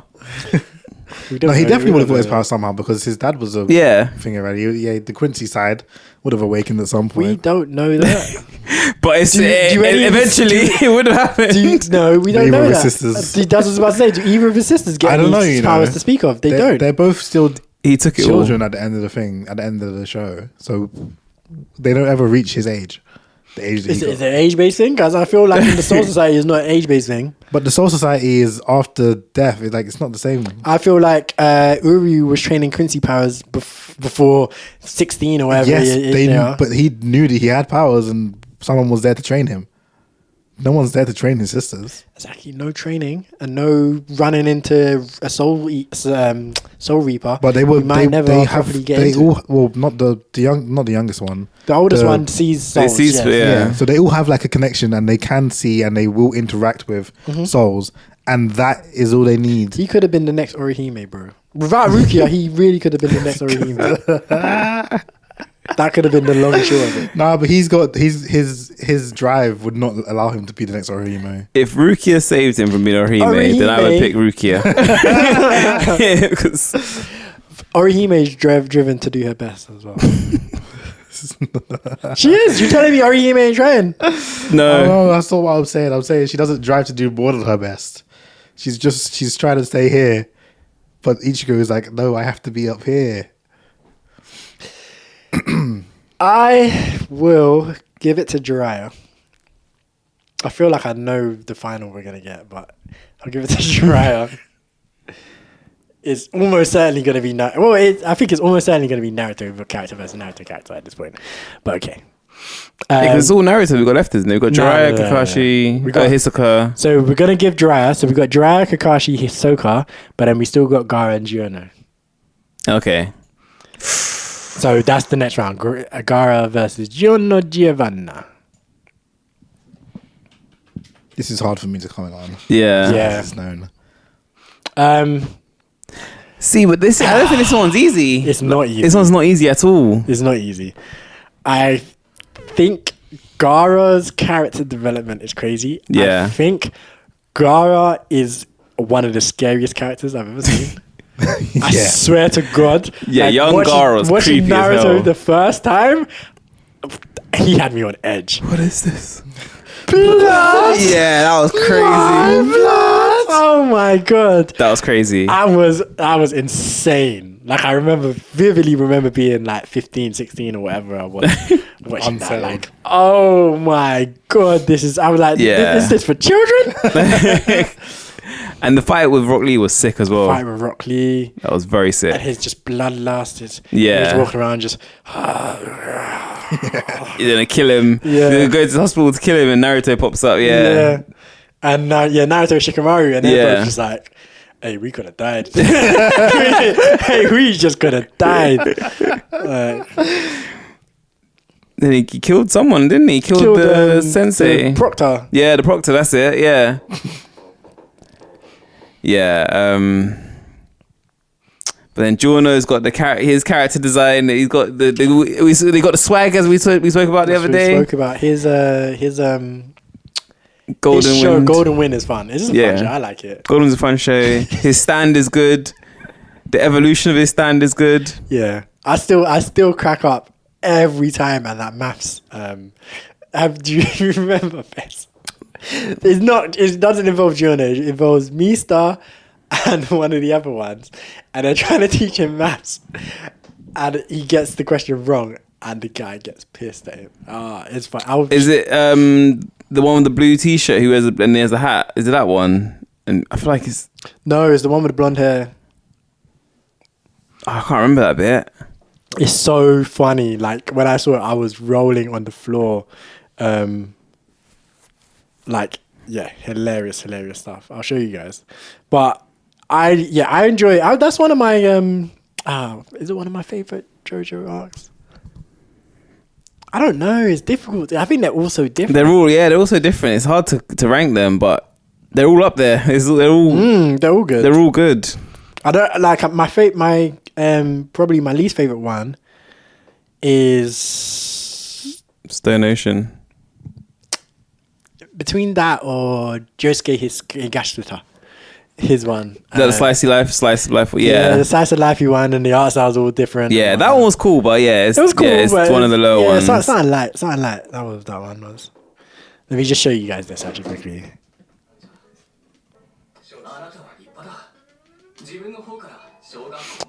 So yeah, he's teaching him maths. Being so nice to him.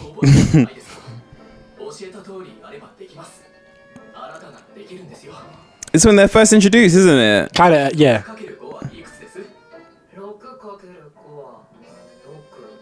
Yeah, this is quite early.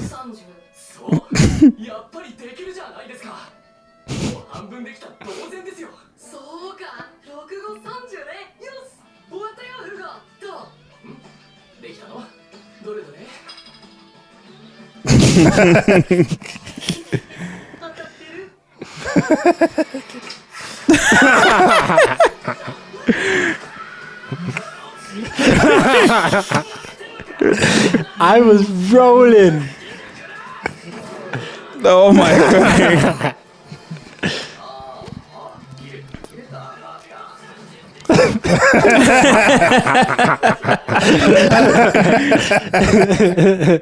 Yeah, that had me rolling. I was dying. Just the way he goes for being so nice. Like, you trust me, you got this, you got this. 6 times 5 is 30. Well done. Like, round See, you're halfway there. You're halfway there. And then he shows him like the answer. Am I right? And he gets pissed. Yeah, had me rolling. And that's all on Jono's show. He's not even involved in that scene, but it's a show. Yeah. But Gaara, he's the first person to really be touched by Naruto. Pause. True. And it shows that Naruto's philosophy and his infectious ways and all of this. Yeah. I think Gaara has good character development as well. But I'm like, do you still like Gaara the same in Shippuden as you do in Naruto? Yeah, that's... I don't either. And that's my... I don't like him in Naruto. But I respected him in Naruto. Yeah. I like the character, but I feel like, I thought it was a good character, but he was menacing. And then I guess he towards the end he starts eases up and stuff. Yeah. And I think the only good thing he does is motivate Naruto to become Hokage again. Yeah. Do you know what? Yeah, I actually quite appreciate Gaara As a parallel to Naruto, and also where he diverges from Naruto.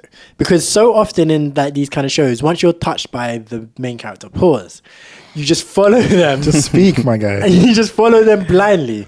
Yeah. And I really appreciated when I was watching Shippuden, when Gaara was like, no, I'm killing Sasuke to save my friend from this burden. Mm-hmm. And even though Naruto doesn't want Sasuke dead, I'm killing Sasuke because Sasuke is a problem and he needs to be gone and blah, blah, blah. Yeah. When Gaara gets to that point, I'm like, do you know what? I hear it because so many times the person who has like had that 180 and come away and been like, oh yeah, like I'm going to follow you, main character now, will be like, oh, well, main character wants this, so I'm going to just follow this. Main character, Naruto wants Sasuke alive, so I'm not going to kill Sasuke. Yeah. Whereas Gaara was like, no, I want to do what's... I appreciate Naruto, but I also have a vision of what I feel is probably better for Naruto. And as much as he probably doesn't want Sasuke dead, I want Sasuke dead because I think that's better for him. Yeah. Yeah. And I did appreciate that kind of angle of Gaara. I've seen Gaara and Boruto though. That's a negative 10. Seen that. I've just seen a picture of him. Oh, okay. Just the picture was enough to tell me that. But Naruto looks negative 10 in Boruto as well. Everyone does, bro. Everyone's lost. Everyone's lost aura. So much aura. I think Sasuke might have gained some aura. I won't lie. Sasuke has lost aura. I think he might have. I obviously haven't seen the end of it, but I feel like he might have gained some. But He's laughing at Gaara. Oh no! That's what I'm saying. Negative 10. What happened? That's crazy. That's terrible. Man's got the bowl cut with the side part in, and that's Slick his hair down, no spikes no more. That's actually damn, homie. In high school, you used to be a man, homie. What the fuck happened to you? But Sasuke's might have gained aura in my opinion. Because you'd lost an arm. Yeah, but also that happened at the end of Naruto. Regular. I think Sasuke's aura was at the highest just after he leaves Orochimaru. That was just pure, the fourth shinobi, pure aura. The four Hokage summit, that kind of time when he's just rolling around in robes. Yeah, Taki, or whatever they were called. Hibi, that's it. Hibi and then they become Taka. Yeah, he's just rolling around with robes and the little tie thing and whatnot and the sword. Yeah, like, that's true. No, yeah, the purple tie around his thing. No, that was actually Sasuke. That was Sasuke's most aura. Naruto definitely loses aura on Boruto as well. Yeah, for sure. Naruto when he comes through with a clean jacket. Yeah. Clean jacket when he does Sage mode. Yeah. Yeah, clean. I'd wear that. If I had that jacket, I'd wear that jacket. People be like, you're doing way too much. I don't care. The jacket's cold. I look clean. Like Kevin Hart was like, with the flap literally.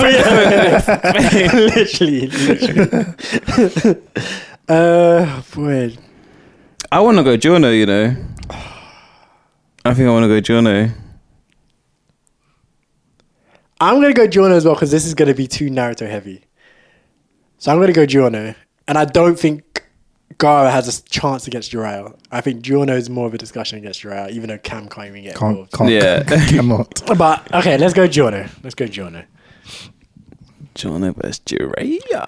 Okay, we're approaching the very, very last 2 rounds. So we've got Giorno versus Jiraiya, and we have Kakashi versus Hisoka. It's a good battle, to be fair. It's a good battle. Yeah. If we start with Jiraiya and Giorno. It's gotta be Jiraiya. It's It has to be Jiraiya. That's so tough. I feel like we're just gonna get Naruto Sensei versus Naruto Sensei. Yeah.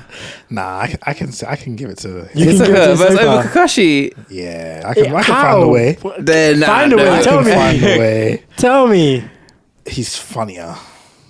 Kakashi's pretty funny. Kakashi jokes. Kakashi is actually jokes. Yeah, that's true. 1,000 Years of Pain. Yeah. 1,000 Years of Death. 1,000 Years of Death. Even like in the filler episodes, Kakashi is quite funny. With Like, trying to see his what's behind face. his mask, yeah. Oh, I have a mask.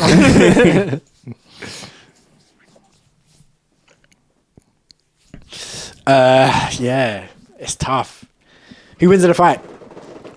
Who? Out of Hisoka and Kakashi. Kakashi, surely. But Hisoka's got bungee gum, which has the properties of rubber and gum. Yeah. Who's got better character design? Kakashi. I think Hisoka might have better character design.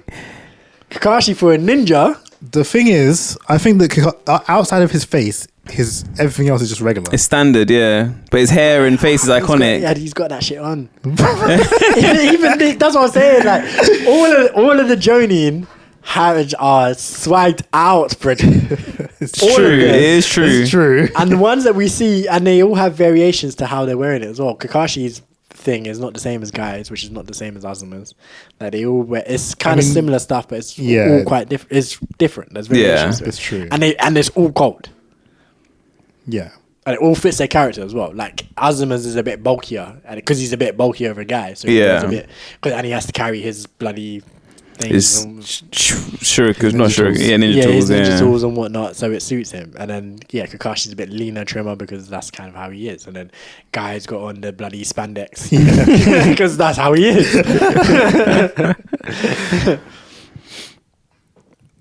I think the variations of Hisoka's design as well throughout the show, I think they're all just like really sick. And like especially the black one that he wears. I think it's in the Greed Island. I think it might be in Greed Island. I think that one in particular is like sick. And the fact that he has the like diamonds and the hearts and stuff, the suits. I think that's sick. I think the whole design together just suits him as a character so well. I'm looking at it; it's not that great. He just wears like a loose top, and then he's got a bloody corset on. And he's got some baggy pants, and just a loose top has a heart and a diamond on it. I'm saying like as a character design, I just think it just works well for him. The only thing about Hisoka is that he's got the bloody teardrop like he's a thug. Like he's a thug, like he's not a thug. He's not a thug. He ain't gangbanging. Bro, he might be. I mean, he was a fan of Troop, innit? Yeah. Nah, I'm sorry. Yeah, but he's got that shit on as well, man. You can't lie. It's good. I don't know. I think Kakashi's attire is... Kakashi's attire is colder, bro. Man's got the tactical vest, and then he's got... Come on, man. The tactical vest with the high thing, with the mask as well. And bro, Kakashi... I think he looks sick. He does look good. And then Kakashi in Hokage gear as well. I've never seen that. I don't remember what he looked. Did he have anything different? He just wearing the cape. He was wearing the robe, wasn't he? Yeah. And again, just cold. I swear down, I've never seen Tsunade wear the robe. It's not only wore it on her in inauguration. She does. She wore it a few times, didn't she? Actually, I think she wears it a few times. Yeah, but very rarely. She has another coat she wears. What's harder, Kakashi's scar or Hisoka's teardrop? Kakashi's scar. That's what I'm saying, bro. I'm telling you. Yeah, but Kakashi when he loses the Sharingan, loses aura though. He does. He loses aura. He does lose. I can't lie. He does lose aura. Yeah, Chidori versus Bungee Gum. Chidori's winning that as well. To be fair, like As a special move. yeah. But Bungee Gum has the properties of rubber. But that's the meme. That's literally the That meme. is the meme, and it's annoying as hell. But it's quite funny also. Oh man. That's tough. Who has better hair? Hisoka's red spiky hair or Kakashi's spiky white hair? The hair kind of flows in the same way. Just like It's similar, just different Kakashi's colours. longer. different art style. Kakashi's longer as well. Yeah. Yeah, but they both got that up. The updo. Hisoka's kind of got that Jin from Tekken kind of. Yeah, he does actually. Yeah. Or that Kazuya. Cardio. So you man are saying you'd cosplay as Hisoka, yeah? No. No? Did I say that? No, I didn't. I just said as a character. How does the character design? I think it's good. Question. I wouldn't. You would never catch me outside looking at that. But yeah, look at the two photos. Them two next to each other. Hisoka's more flashy. Yeah. Yeah. That doesn't mean it's a better outfit necessarily. But it looks. I feel like it's not. Yeah, it's not necessarily better because it's more flashy. But I don't know. There's just something about it. It's, I feel like the fact that he has the suits of cards on. Yeah. And you find out. I mean, obviously, he moves like a. he's like a magician Joker, already, and yeah. day That's one. so lame But though. It's like comes it's through with the literally cards like and that. if Kakashi or any of the Uchiha had Sharingan eyes on their jackets. Do Uchiha do have the thing on the back? It's not a show. It's not just a giant Sharingan. It's the fan. It's the fan, but it's not a giant. It's it's the fan, which is their clan thing. It's not a Sharingan that like. No, like it's weird. I don't know, man. I think the clown magician design is unique in the. I think it's a good. aspect. I do think it's a good character design for sure. I just think Kakashi is better. And again, who has more kids? Gojo's character design is literally Kakashi's. Yeah. Like whole flow, bar for bar, word for word, bar for bar. It is. I ain't seen no one else with the hearts and the diamonds and stuff. But the unfortunate thing is that he's more unique, and you're not like he's just not a character that you will have in a show. There's no archetype of the Hisoka type, you know, but there is the sensei. I feel like Kakashi type. I feel like Hisoka is comparable to some people in some of the shows. Orochimaru is. They could you be can make an similar. argument that those two, very similar, very similar. I'd say they have similar kind of pathways of being villainous, having moments where, especially towards the end of Orochimaru. Sorry, camp spoilers, but Orochimaru definitely kind of decides that he no longer wants to do anything evil. Yeah. It's so weird. The ending of Naruto, I'm just so perturbed by it. So perturbed. Orochimaru just wants to watch Sasuke. That's all he wants to do now. He's like, I'm retired. I just want to watch Sasuke. Hisoka wants to watch Gon. Yeah, so true. That's literally Orochimaru's retirement plan. And I don't care. He's like, I don't want to do anything anymore. I just want to see what Sasuke does. Yeah. I mean, yes, but like it's less likely that you have a Hisoka type or an Orochimaru type than a Kakashi type of character in a shonen as well, like them battle shonen type. It's just a kind of it's kind of a villain that's fun rather than pure evil. Yeah. Even though Orochimaru was pure evil. When my one was cackling, I was that the first time when he was in that woman's body. Yeah. And the whole the forest of Yeah. Naruto was so good at the beginning. Bro. Yeah. That show there's just so many moments that show had me on edge. That fight where Sasuke's fighting Orochimaru and then he's terrified. I was terrified too.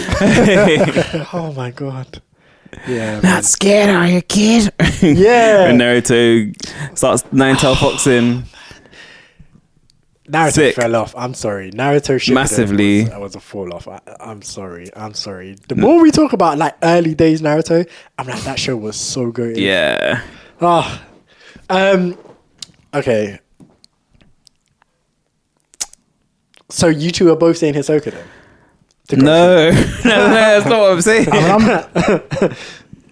Wait, if we give it to Hisoka, then it'll be Hisoka versus Jiraiya. Probably. We haven't discussed Giorno and Jiraiya yet, but probably. Or we could just phone it in and do who's a better mentor to Naruto as our final. Which is so debatable. That's very debatable. Debate. Yeah. And then Iruka Sensei comes in with a steel chair. I was there first. Yeah. It was always me. It was always me. I think I have to give it to Kakashi, to be honest. Yeah, it's a hard argument to give it to Hisoka. Who would you rather be? Kakashi or Hisoka? I think Hisoka lives a funner life. Yeah. I think in terms of... I'd rather be Hisoka, the singular person just living life. There's no rules to my life. I am just doing what I want to do. Just go and do what you want, yeah. But Kakashi has rules. He's got a job. He's got responsibilities. Job is his life. Life is his job. Yeah. No family. I don't know whether Hisoka has family or not, but if he doesn't, he doesn't care. Yeah. Kakashi seems kind of burdened by that. No family, no friends. Well, I guess he's got friends. He's got guy. I mean, he's got all of his He didn't rate a guy like that. He guy's not his friend. He has his entire generation, but they'll never replace Obito and Rin. Yeah. Even though he didn't even like Obito. Not a single It was time his did rival. he like Obito. Whereas that Naruto Sasuke, like, I hate you so much, but don't you dare leave me. Yeah.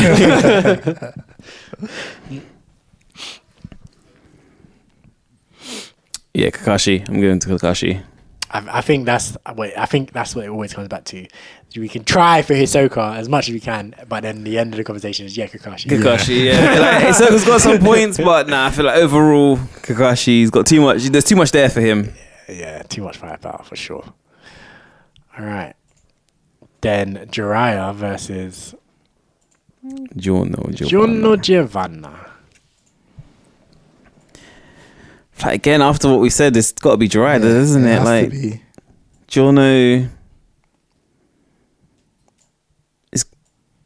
I can't think of any points for Giorno over Jiraiya. He has the best theme music. Yeah, so that's literally what I was about to say. He's got the best theme music. Yeah. But Naruto has some epic theme songs as well. But Giorno's got a good theme. Fighting dreamer. Man, I'm trying to think. What can we? Giorno's younger.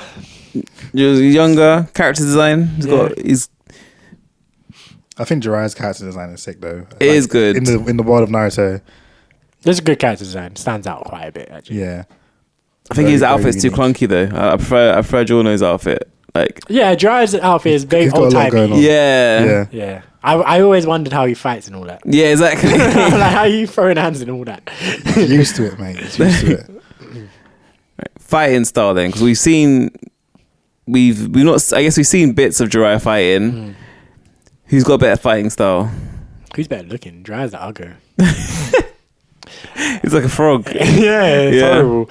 I think Jiraiya's way of fighting is kind of just, from what we've seen of Jiraiya, it just all involves toad summoning. Yeah. And like toad, like belching bloody acid. Yeah, he doesn't have a real style, does he? No, it's all toad related. But like, stuff. that's all because of the toads. I feel like he doesn't have his own. Like, Naruto has the Rasengan, Sasuke has. Jiraiya has Rasengan too. But he can't use it properly though. Yeah, he didn't master it. Did he not? I mean, he's better than Naruto. No, Naruto's the master. Naruto's mastered it. He took it further. Yeah. Naruto mastered it by adding the wind chakra. Yeah, but I don't think Kakashi. I mean, Jiraiya uses it in a fight because he does. Does he use it in a fight? He uses it against the pain. He kills the pain using the Rasengan. Oh yeah, he does, doesn't he? Jiraiya has mastered the Rasengan as good as Minato does it. Yeah. Oh, okay. It's just Naruto takes it further, Takes by further. adding the wind. The wind Change. chakra. Yeah.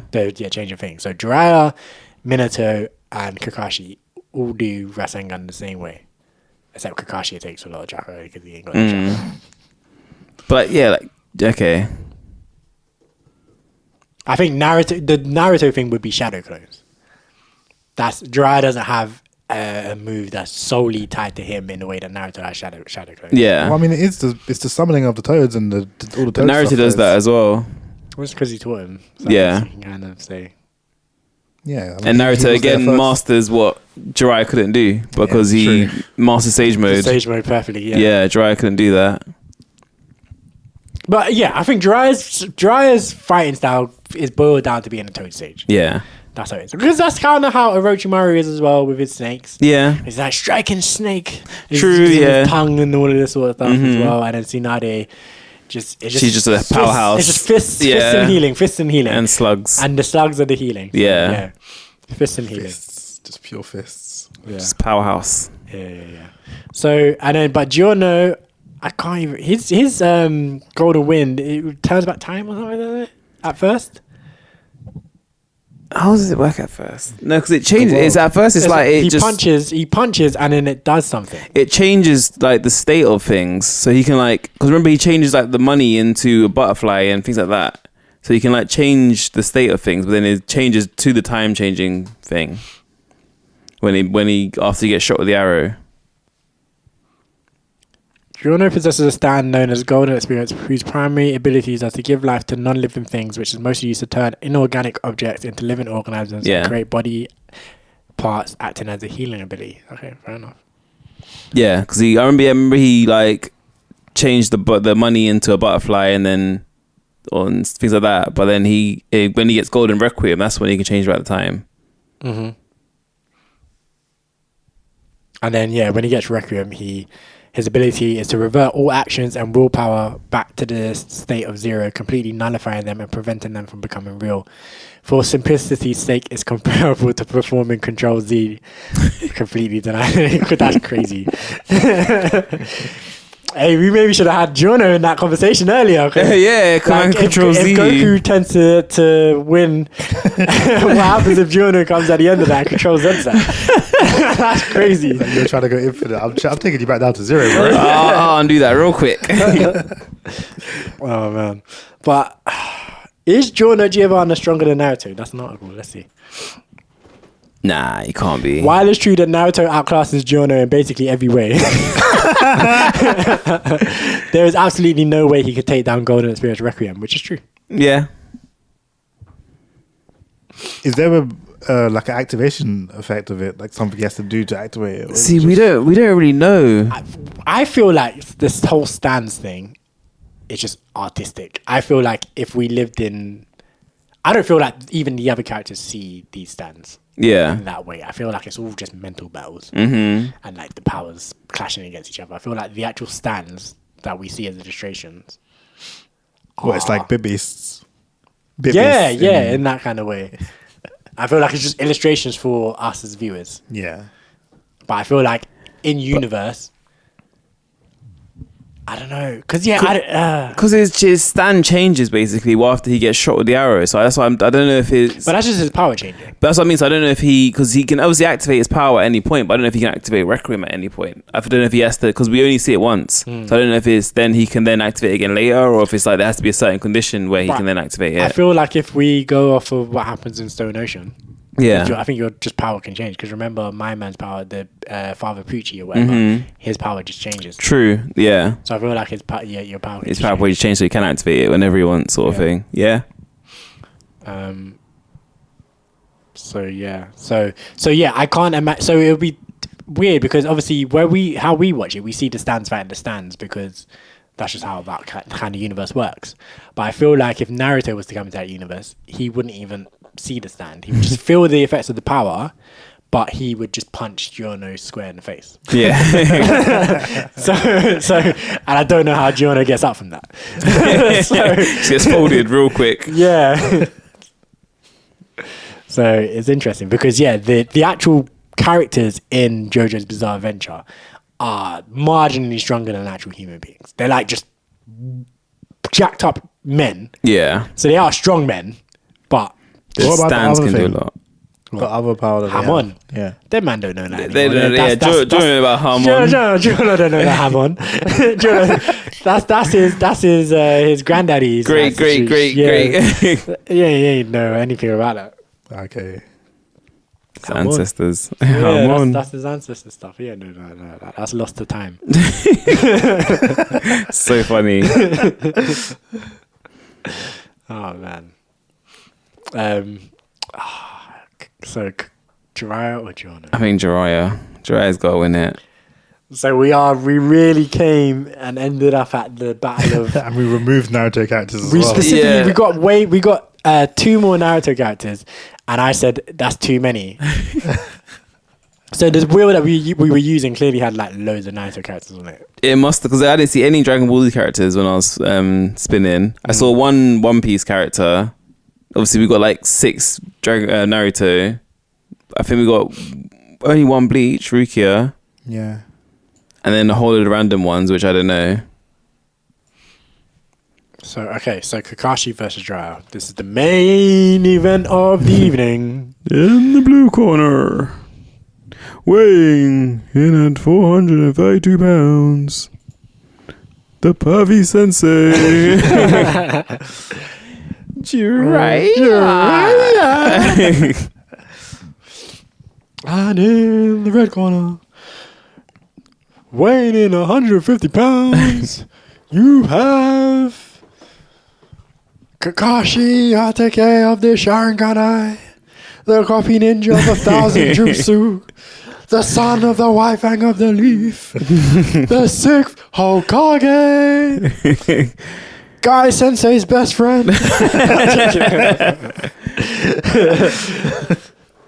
the number 1 disciple of Minato, whatever his surname is.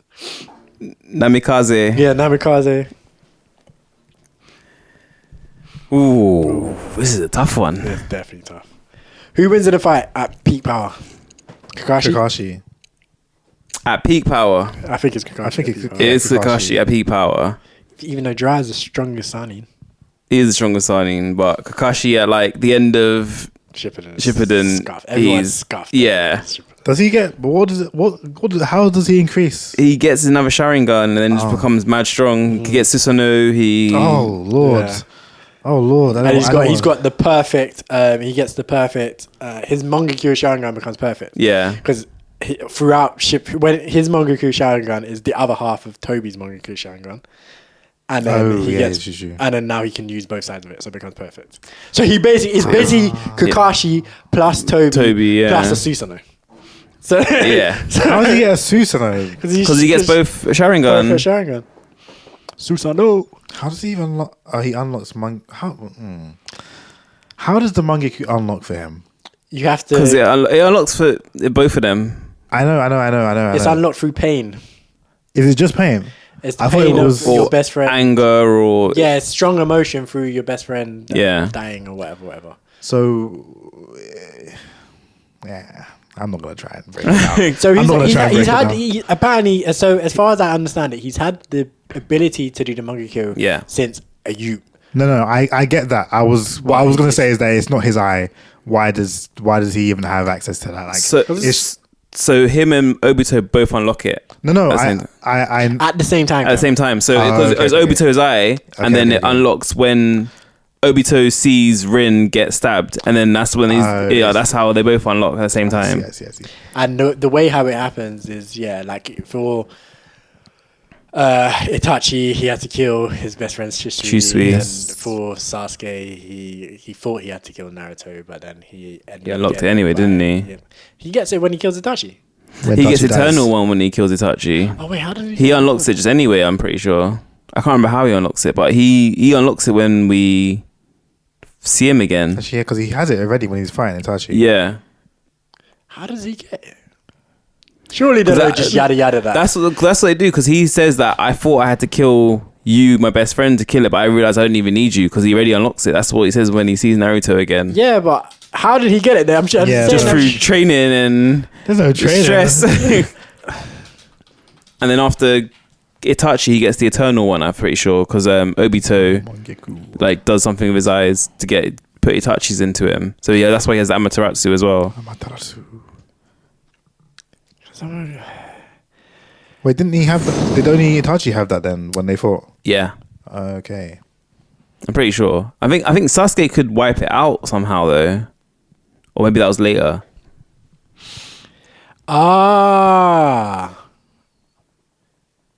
He got it from killing Orochimaru. Oh, okay. Actually, no, that's probably not true. There's a Reddit thread where people are debating this. So it's not at all clear. Some people are saying that it was always unlocked witnessing Itachi kill his parents. Fair, yeah, maybe. Some people are saying that when he fought Orochimaru and killed him, that was killing someone close to him. Yeah, some people are saying that. There's different ways. I don't know. The parents won't make most sense because that's the same way Kakashi unlocked it, really. Like, he unlocked it from Rindai and then he just kind of found out he could use it later on down the line. Yeah. So maybe it's similar to that, and Sasuke just unlocked it again after a trick. I'm sure he had it when Naruto met him when Sai tried to kill him. I'm sure he had it then. Like in the underground place. Yeah. Are we sure that Sasuke goes inside the Nine Tails and sees the Nine Tails? What, he had Mangekyo? I think he had Mangekyo by then, didn't he? He didn't. That was definitely not Mangekyo. I don't think so. No, he didn't. I'm sure he had it. I mean, David doesn't. I don't think he doesn't use it. Cause I'm sure that's what he said to Naruto, that I don't need you. I thought I needed you to be my best friend so I could kill you, but I don't need you. He's decided that at the end of their fight that he was going to do it his own way. So yes, we already know that. Oh, okay. But I don't think he has Mangekyo. I think he gets it after Itachi. I think that's literally when it happens. I'm pretty sure he has it already because they fight with Susanoo. Do you need Mangekyo Sharingan for Susanoo? Do you not? I'm pretty sure you do. Bruv, this is someone like it's especially since if he had it after the Itachi, the Reddit thread wouldn't be there. It would be the definitive. He got it because Itachi died. Yeah, okay. I'm sure he had it. I'm sure he had it when he fought him, and then he got Eternal after Itachi. I'm on the Naruto wiki.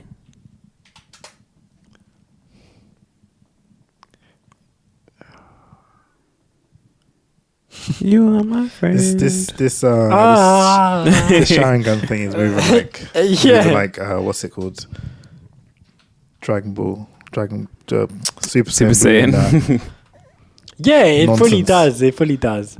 It's like, oh, this rare thing. It's a Super Saiyan barn sale. Yeah, that's literally that. I mean, it makes sense in the last surviving Uchihas having Sharingan is fine. So but all these other levels, I'm like, why? On Wiki, it says Sasuke, on the Naruto Wiki, it says Sasuke Uchiha awakened his Mangekyo Sharingan after witnessing his older brother Itachi die in battle with him and learning the truth behind his actions. But I'm sure it changes after that. So I think he gets the Mangekyo and then he just immediately gets the Eternal one. Okay.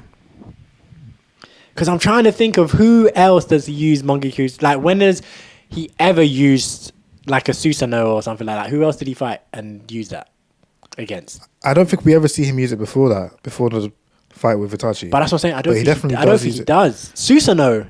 And I'm pretty sure he does, because would a fight between a Susanoo and a regular guy, how does that make sense?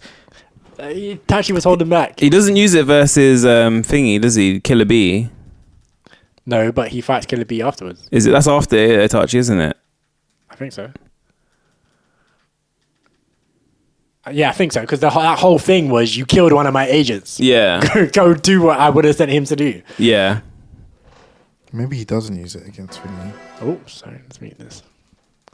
Normal Sharingan. Oh yeah, they were standing around for time. Yeah, he uses the curse seal and all of this. I don't think he uses Susanoo. Just Itachi used Susanoo then. I think that's why when he dies it's so crazy, because he's using a Susanoo. Yeah, and he walks towards. Yeah, he doesn't have Mangekyo. He gets it here. Okay.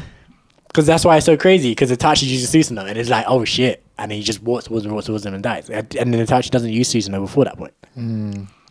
Okay, I thought he had it earlier. I knew it, and yeah, he just uses the curse seal, and then he gets it in Mangekyou at this point, and then transplants Itachi's eyes immediately and gets Eternal. So he never just uses his own eyes. Okay.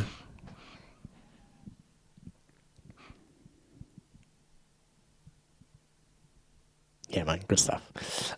we solved that. So what was the point of that again? We were talking about Kakashi's. I was about to say neither of these people are in this bracket. And this is how you fight a Susanoo can. Orochimaru's snakes, yeah. Bro, Sasuke would lose this fight so bad, by the way. Susanoo, Amaterasu, Mangekyou Sharingan.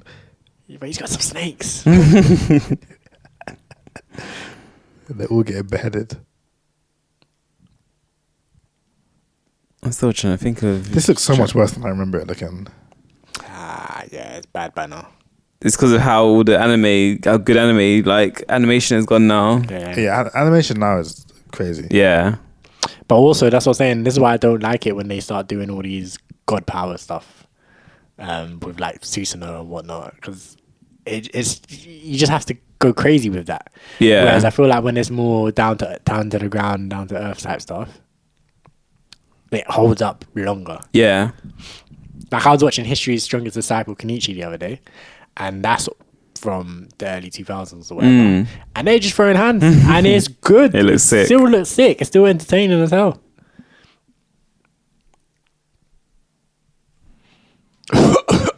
Blood. I feel like they need to these people who write shonen just need to be like, okay, cool, these are the powers of the world, and I'm going to stick to it, and that's it. I'm not going to change that. They can't. The way how shonen works and the cliches of it is just you just have to at this point. The enemies have to get stronger. If you don't, people will be like, I ain't watching that, or more to the point, I ain't reading that. It's not going anywhere. Well, you just need to have, if there's like, you need to think about all the levels to a thing from day one. Like we need to know about Mangekyou from day one, because we know about Sharingan from early, and then as soon as we learn about Sharingan, well, I guess it's hard because there's no one to teach it. And that was one of my problems with this ending thing, the ending and how Madara gets murked, is because we knew about Madara Uchiha from day one. Yeah, from day one.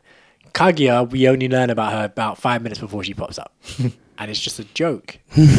Absolute joke. Like literally, like if you're gonna gas up Madara for 300 episodes, actually have him appear somehow, and then just sacrifice him for someone we've never heard of. Yeah. Is she related? Is she from the time of the Sage of Six Paths? Yeah. She's his mum. She's his mum. She's his mom. And we even heard about the Sage of Six Paths before we hear about her. Again, Sage of Six Paths we hear about the entire way through. Yeah. In kind of a different way, but yeah, we hear about him the entire way through, and he's just sitting around while his mum is wreaking havoc. He's just dicking around. Wait, he's there. He's involved. He gives Naruto and Sasuke their powers to fight her. I knew that. I didn't know he was like actually physically there though. No, not physically. Oh, he's not physically no. there. Oh, okay. In the ethereal world. Nonsense. It's definitely nonsense. But anyway, Jiraiya versus Kakashi. Back to the Madara hand. You are my friend. I want to go Kakashi. Brother. I want to go Kakashi. Brother. I prefer Kakashi to Jiraiya on a personal level. This is why I'm going Kakashi. Like, if you're taking it down to the universe, who's stronger? Kakashi's stronger at the moment, but who's a better sensei? Probably Jiraiya. Jiraiya teaches Naruto more things. For sure. Yeah. Kakashi is more of a team leader. Yeah. But like I feel like Jiraiya teaches Naruto specific things that helps him specifically. But Kakashi teaches Sasuke. Kakashi teaches Sasuke, but then just as a person bringing Naruto into the world of being a ninja, Kakashi's there and like teaching him that sort of thing, the broader strokes of being a ninja within the world. Jiraiya teaching him that, dude. I mean, Jiraiya does. That's what I'm saying. We were talking about earlier with the whole philosophy stuff. Yeah. Kakashi vs Zabuza is also epic. Goated. Yeah. Epic. But we were just talking about the Jiraiya versus Pain. Yeah. That's not. But Kakashi vs Zabuza is more epic. Kakashi versus Zabuza is a better fight than Jiraiya. The fight is better, yeah, but the whole moment is crazy. The moment's crazy, yeah. The death and the fallout from the death and whatnot. Whose death hurt more? Jiraiya's, because Jiraiya's lasted longer. But at the moment in time, so when you saw Kakashi head back, thinking, and it's like he's actually dead. I don't actually remember. Jiraiya's because Kakashi's was off the back of Jiraiya's, and it was like not another one. I can't. it was like I've already lost Jiraiya. Fair. It wasn't even raining. You want me to believe someone's dying? Make it rain. I was like, I can't. I've already lost. So it was like I was still in mourning, and I was like, no, Another one, no Kakashi too. Yeah, fair. So I feel like it's Jiraiya. And Jiraiya's was more unexpected. Yeah. I like, not to say I expected Kakashi to die, but with everything that was happening, blah blah blah, Kakashi dying kind of makes sense. Jiraiya dying to Pain at that particular moment when he was doing recon or whatever. Yeah. I just didn't fathom. I thought at worst he would escape and run away. Like he would run away, escape. Mm-hmm. That's what I expected. So him dying and being writing the bloody message on the back of the pain. Yeah. Pain. I'll be honest, I've only seen that stuff one time, and I don't actually remember Kakashi dying. Like I remember all the destruction. Yeah. I remember like a lot of people died, but I don't remember specifically Kakashi, the moment when Kakashi dies. Mm-hmm. But I very vividly remember watching Jiraiya. Yeah, fair. Kakashi's one was literally just like he was fighting the pains. Choji was running away from the missile. Kakashi used his Kamui on it and then died because he ran out of chakra, basically. Oh, okay. So that was more what killed him than anything else. But it was deep. Choji. And then he went into... Yeah, he's carrying this missile from Choji. Yeah. That, by the way, this is what is happening. Why does this look so clean? They've cleaned it up for this It's YouTube video, maybe, yeah.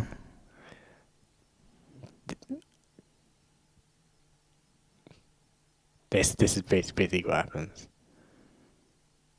Because they think he's dead at this point, because they think they now hit him in the head, because he go like, so I think that's more the impact where you're like, oh my god, he's actually dead, and then he does that and then dies, and then you're like, wait, no, he actually really is dead, like what? Yeah. And he's stuck in this thing. Yeah. And Choji's like, Kakashi's Yeah, man. Well, this seems like it. And he just has a chat with his pops and then comes back. Obito, Rien, I'll see you soon. Kakashi Sensei. Yeah, man, this is deep. This was deep. Of course it's deep. Of course it's deep. Of course it's deep. But I do, Jiraiya's was atmosphere, like Cam said, it was raining, like it was. Yeah, I don't know. I like the whole fight. He is like, something's wrong, and then towards the end, he realizes that he's fighting against a kid he once trained. Yeah.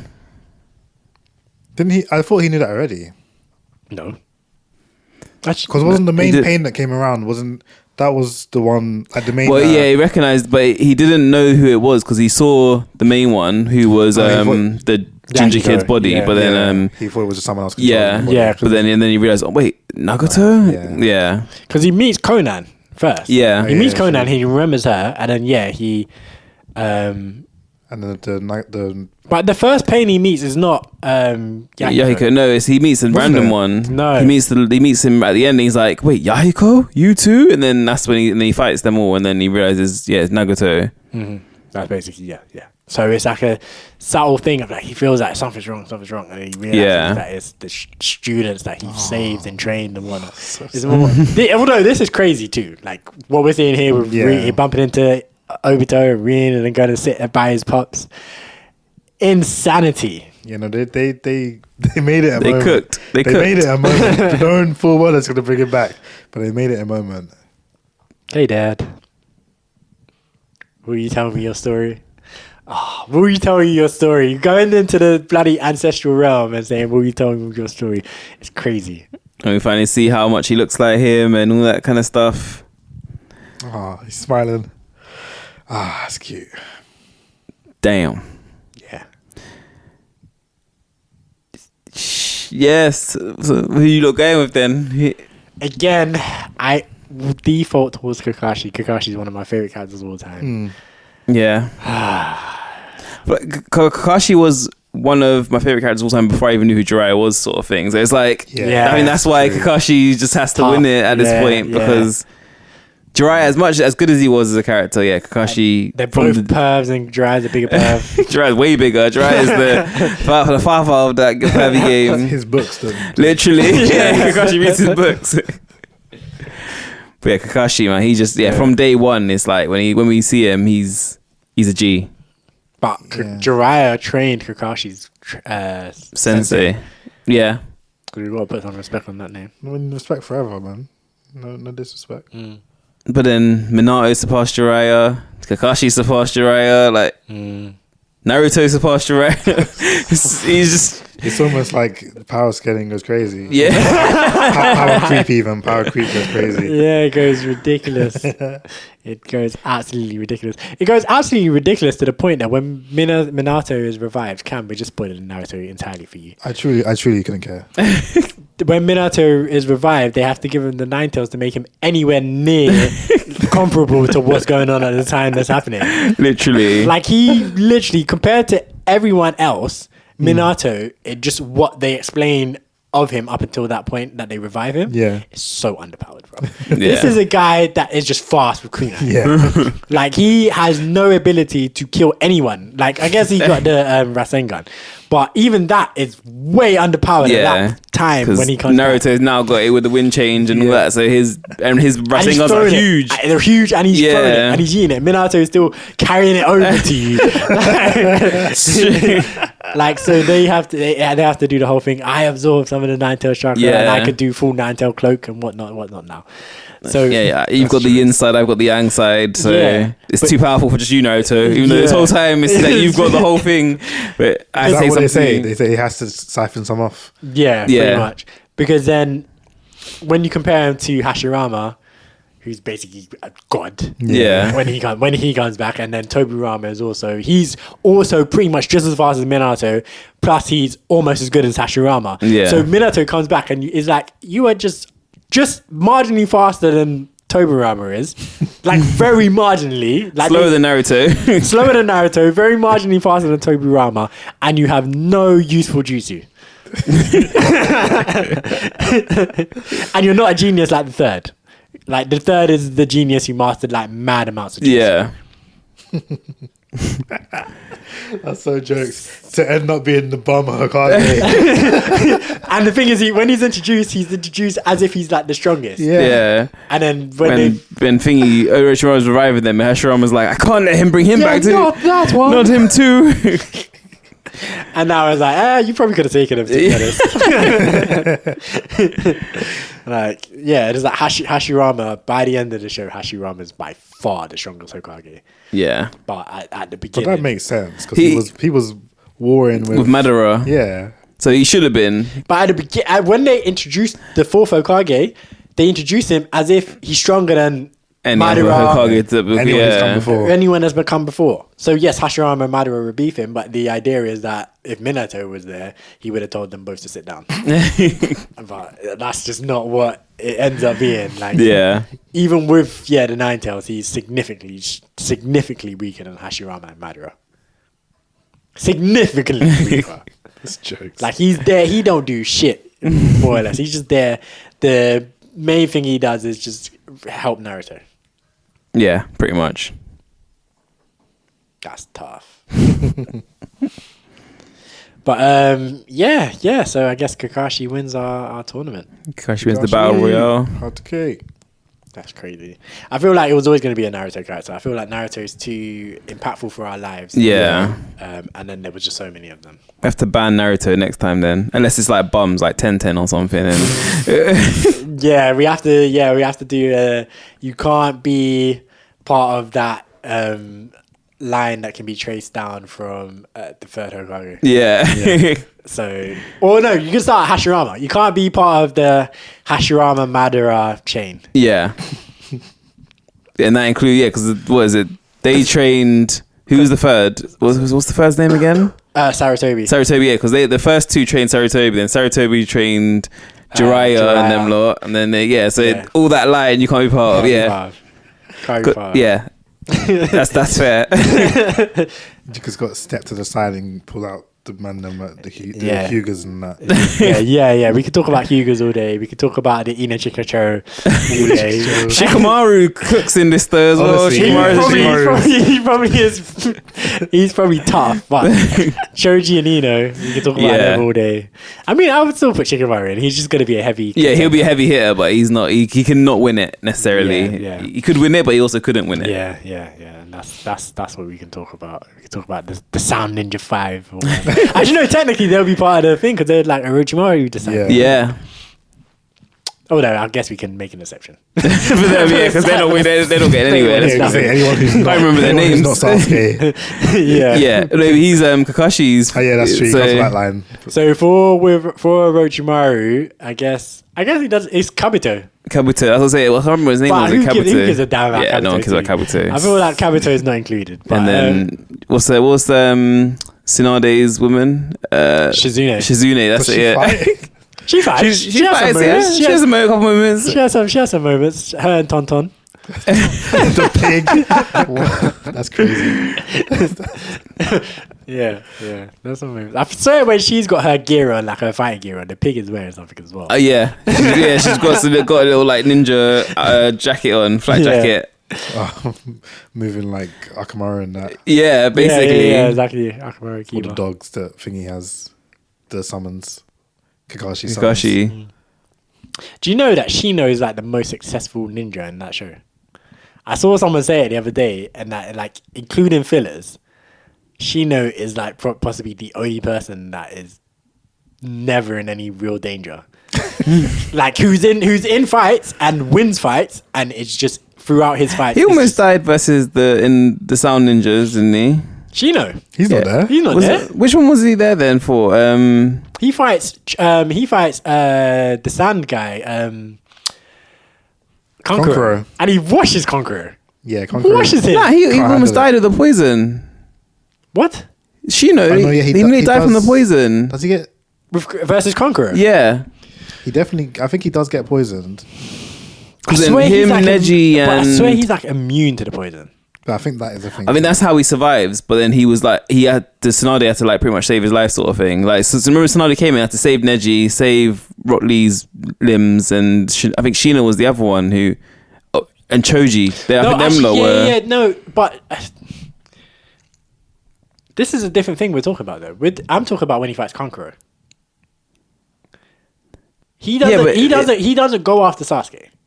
What you're talking about when she's saving Neji and Choji and whatnot is when they go after Sasuke. When does he fight Conqueror? Is that in? He fights Conqueror during the invasion when Orochimaru invades and Naruto fights Gaara, Sasuke fights Gaara, whatever.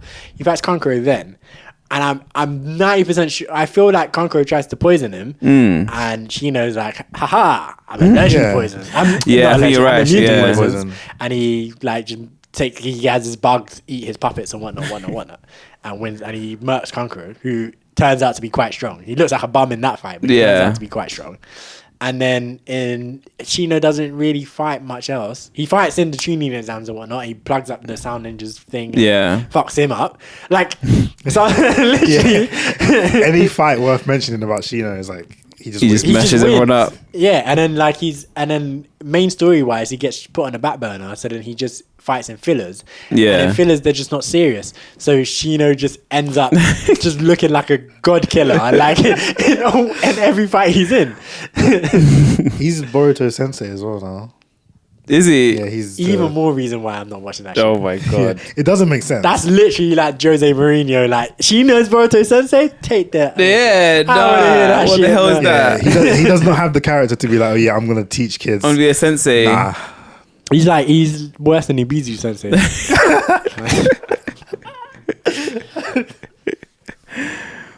Oh my god. Oh, he needs to throw his hat into the Naruto Sensei ring as well. Because you got Iruka to Kakashi to Bizu to Jiraiya to the Toads. Is that it? Are they the only people to teach him? To his mother and Killer his father. Killer Bee, his mother, his father. Help him control Naruto. Killer Bee's also there, I'm saying. Yeah. Killer Bee and Eight Tails. You got their tag team. Yeah. Konohamaru in the frame in there as a sensei. Sensei for Naruto. Yeah. Just chuck him in. He helps him channel his the sexy juices. Yeah. Konohamaru is he's a sparring partner. Yeah, sparring partner. He helps him He's not. train. What does he spar with him? What are we talking about? I swear they do the tuning exams and Naruto fucks him up. In the in Shippuden. Yeah. Obviously. Yeah. Even in it might be filler actually, but I saw even in the first one he's like, you're my rival now, and he's always like kind of trying to fight him and stuff. But Naruto pieces. yeah. Yeah, I swear they have Naruto and Konohamaru have a actual like tournament match, and Naruto pieces him up. Like he's like, and Naruto is like, I'm gonna take you seriously because of Ninja Pride or whatever. Yeah. I'm like, dog, this is not a fair fight. You guys are not on the same level. Not on the same level, and this is after Naruto is like pretty much a hero of the village type level. Yeah. Piecing him up. So you can do a Rasengan now. Let's have it. Yeah, exactly. It's like actually, Yeah, because that's what he said. He's like, I heard you took down the pain. You must be quite strong now. That's literally it. It's literally after the pain arc, whatever. Yeah. Like, oh, you took down the pain too. I mean, I killed all of them. But you did one, fair enough.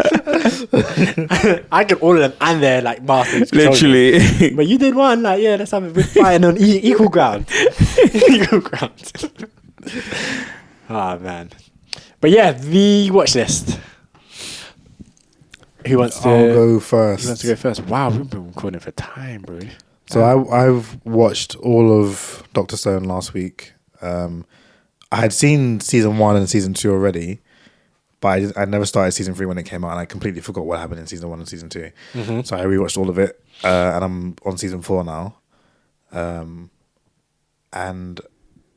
I've been watching different Yu-Gi-Ohs because I randomly started watching Yu-Gi-Oh! Vrains, which is That new one? Nah, it's like 5 or 6 years old. Okay. But it's also terrible. And I was like, is it terrible because it's bad, or is it terrible because I'm old? So I went back and started watching 5Ds from the beginning, and Vrains is terrible because it's bad. Because 5Ds I still find good. And I think that, and I've been reading a new manhwa, which is called The Beginning After the End. It's a isekai, but it's different vibes to like Japanese isekai. It's a bit more tolerable. But yeah, that's me. I'll go next. So I've just been watching Invincible. So I'm caught up now. Up to date with that. It's good. It's interesting. Are you cool? Did you have to watch all of season 2 as well? Yeah. Okay. So I rewatched it all. I watched The Green Mile the other day for the first time. Okay. Old film. Yeah, never seen it before. Very good film though. Very good film. I barely remember. It's one of them films that I've seen. I know I've seen. Yeah. But I barely remember what happened. Yeah. But I know it was good also. Yeah, really good. It's old, but it's long as well. It's like 3 hours, 10 minutes, and it's from the 90s. But it's actually, I was like, that film had me hooked. I was really intrigued with where it was going. Then I watched Kraven the Hunter, which was trash. Yeah, less said about that, the better. Is it worse or better than? It's better than Madam Web. It's better than Madam Web. It's better than Morbius. Okay, so that's all right then. But It's not too bad. I mean, not as good as Venom. Those are bottom tier. Like, Yeah, but it's not as good as the Venoms. So take that as you will. Yeah. The Venoms are just passable. It wasn't great. I gave it a 4. Like it wasn't great. Good background film, I'd say. Where did you watch it? On the high seas, and then finished Dexter, the prequel, which is good stuff. Really enjoyed that. I'm waiting for season 2. I need season 2. and then started something yesterday called Running Point. It's a new thing on Netflix about. Is that funny? Is it funny? I saw it and I was like, this could be funny, but also it looks like they've got a good idea and they're gonna fumble it. Yeah, like I think it seems good. I watched the first 1.5 episodes. Yeah, like it seems interesting, but I wouldn't say it's really funny. But it just seems like they're trying to be funny. Yeah, it's meant to be a comedy. So I feel like they're trying to be funny, but it's more of an interesting concept around it than anything else. Fairs. But yeah, that's me. Right. So for me, I don't remember if I mentioned that I watched Captain America: Brave New World on it. Yeah, but I did. I think you might have told us separately. I think so. Yeah, you did tell us separately. Yeah. I finished Street Fighter 2V finally. I had that on the back burner for a little while, but I finished that. I watched a movie on Netflix called Brazen. That's got like Alicia Milano in it from Charmed. Mm-hmm. Good little, kind of average, like murder mystery type vibes. Oh, okay. Yeah, very, very middle of the road average stuff. I watched Once Upon a Time in Hollywood as well. I've not seen that before, so I watched that. That's the one with that Mansons and stuff, isn't it? With what? The Manson family, or is it that one? No, that's it's a Quentin Tarantino movie with Leo DiCap and Brad Pitt. And yeah. Doesn't it got something about them, like Charles Manson and like there's stuff about like people getting killed and going to the house, and I feel like I've seen that a while ago, but I can't remember it too well. I mean, there's a scene where people go to a house, yes, but I mean, I feel like that's not very... I feel like it's something around the Manson family, like the Charles Manson family. I don't think Charles Manson is mentioned. Okay.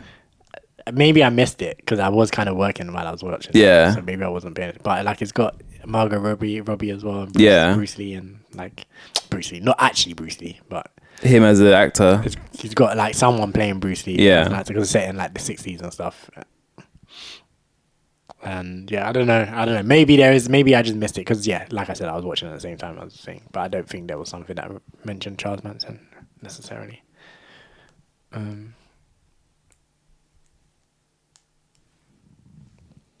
trying to remember if I'm missing something, but yeah.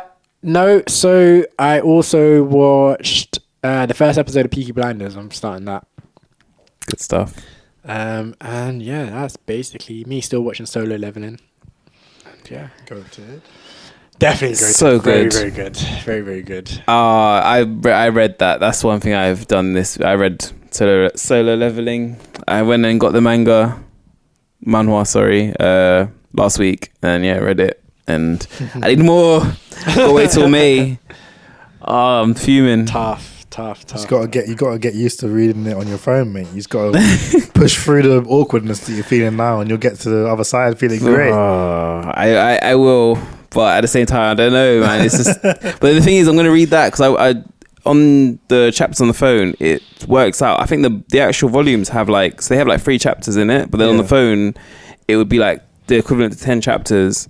Okay. So when I remember you saying you were on like 100 and something, I was like, I'm only on like 40. What the hell? It's because in the book is in the volumes they're different. Condensed. So what I'm on at the moment is like in where you are is on the book, so it's like 160 something. So it's like 160, 162.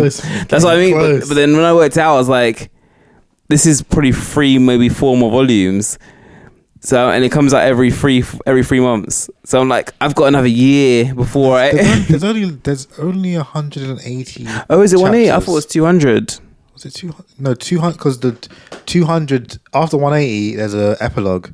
Oh, okay. About 20 chapters that I didn't even finish reading, but yeah, there's an epilogue after 180 that leads into the show with his son. Yeah. Oh, okay, fair. So I'm pretty sure it ended at 180. Like the fully last chapter of the story was 180. Okay, that's only 2 more then. I can do that. I can cope for 6 months. Yeah, it's not too bad. I thought I was gonna have to wait like another year or so, and I was like, oh, this is gonna be so long. I need to read it because it's it came out last like the 18th of February, and then the next one is like 2nd of May or 5th of May or something like that. What was the last thing you heard? Spoilers, anyone who's Who cares? Yo's gonna listen back to it. Nah, we'll tell him to skip it. It's fine. It's the Monarchs. He's fighting them. Oh, he just started. Yeah. Okay. Yeah. You're right. Like the end is inside. Okay. Okay. That's. I'm like, yeah, it's going crazy. Yeah. So I'm like, I need to read it. I need more. Yeah, it's so sick. But Cannot wait. yeah, it's and then obviously the anime, whereas that's going as well. I'm looking forward to how they animate all this and stuff. That's gonna be so sick. I've literally been saying for time. I'm like, where this season's gonna end is gonna be crazy. Like, yeah, the fight on Jeju Island is going to be nuts. Yeah, I didn't realize though, because when I was watching it back, like, I guess when you've seen it already, that the start of it shows it all, and it shows all the characters. Like, so it shows like the A ranked, S ranked healer and things like that at the start of like season 1. I didn't realize. I didn't even like clock it the first time I watched characters that existed. that early, and like the woman, I can't remember her name, the blonde one who like can power up the weapons. Yeah. She was in it right at the start as well. Like, she saved someone getting robbed, and I was like, all these people who are just around, and I didn't even clock it the first time watching it. I don't know. I feel like I don't remember if was that in the manga, her saving someone? Nah. Actually, I think that was, because I remember seeing her, but I can't remember if it was when I read it in the manga or if it was when I watched the anime. Yeah, I think that bit was, but the whole like Jeju bit wasn't in there. It just went straight into like Jin Woo being the E rank hunter and all that kind of stuff. Oh yeah, it does it just starts and it doesn't set up the whole Jeju Island. Wow, sick. Yeah, I'm thinking about now that whole period, that beginning period, is all like mixed into one, because I watched it like back to back episodes and then started reading instantly. Yeah. But yeah, it's good stuff. Mm-hmm. For sure.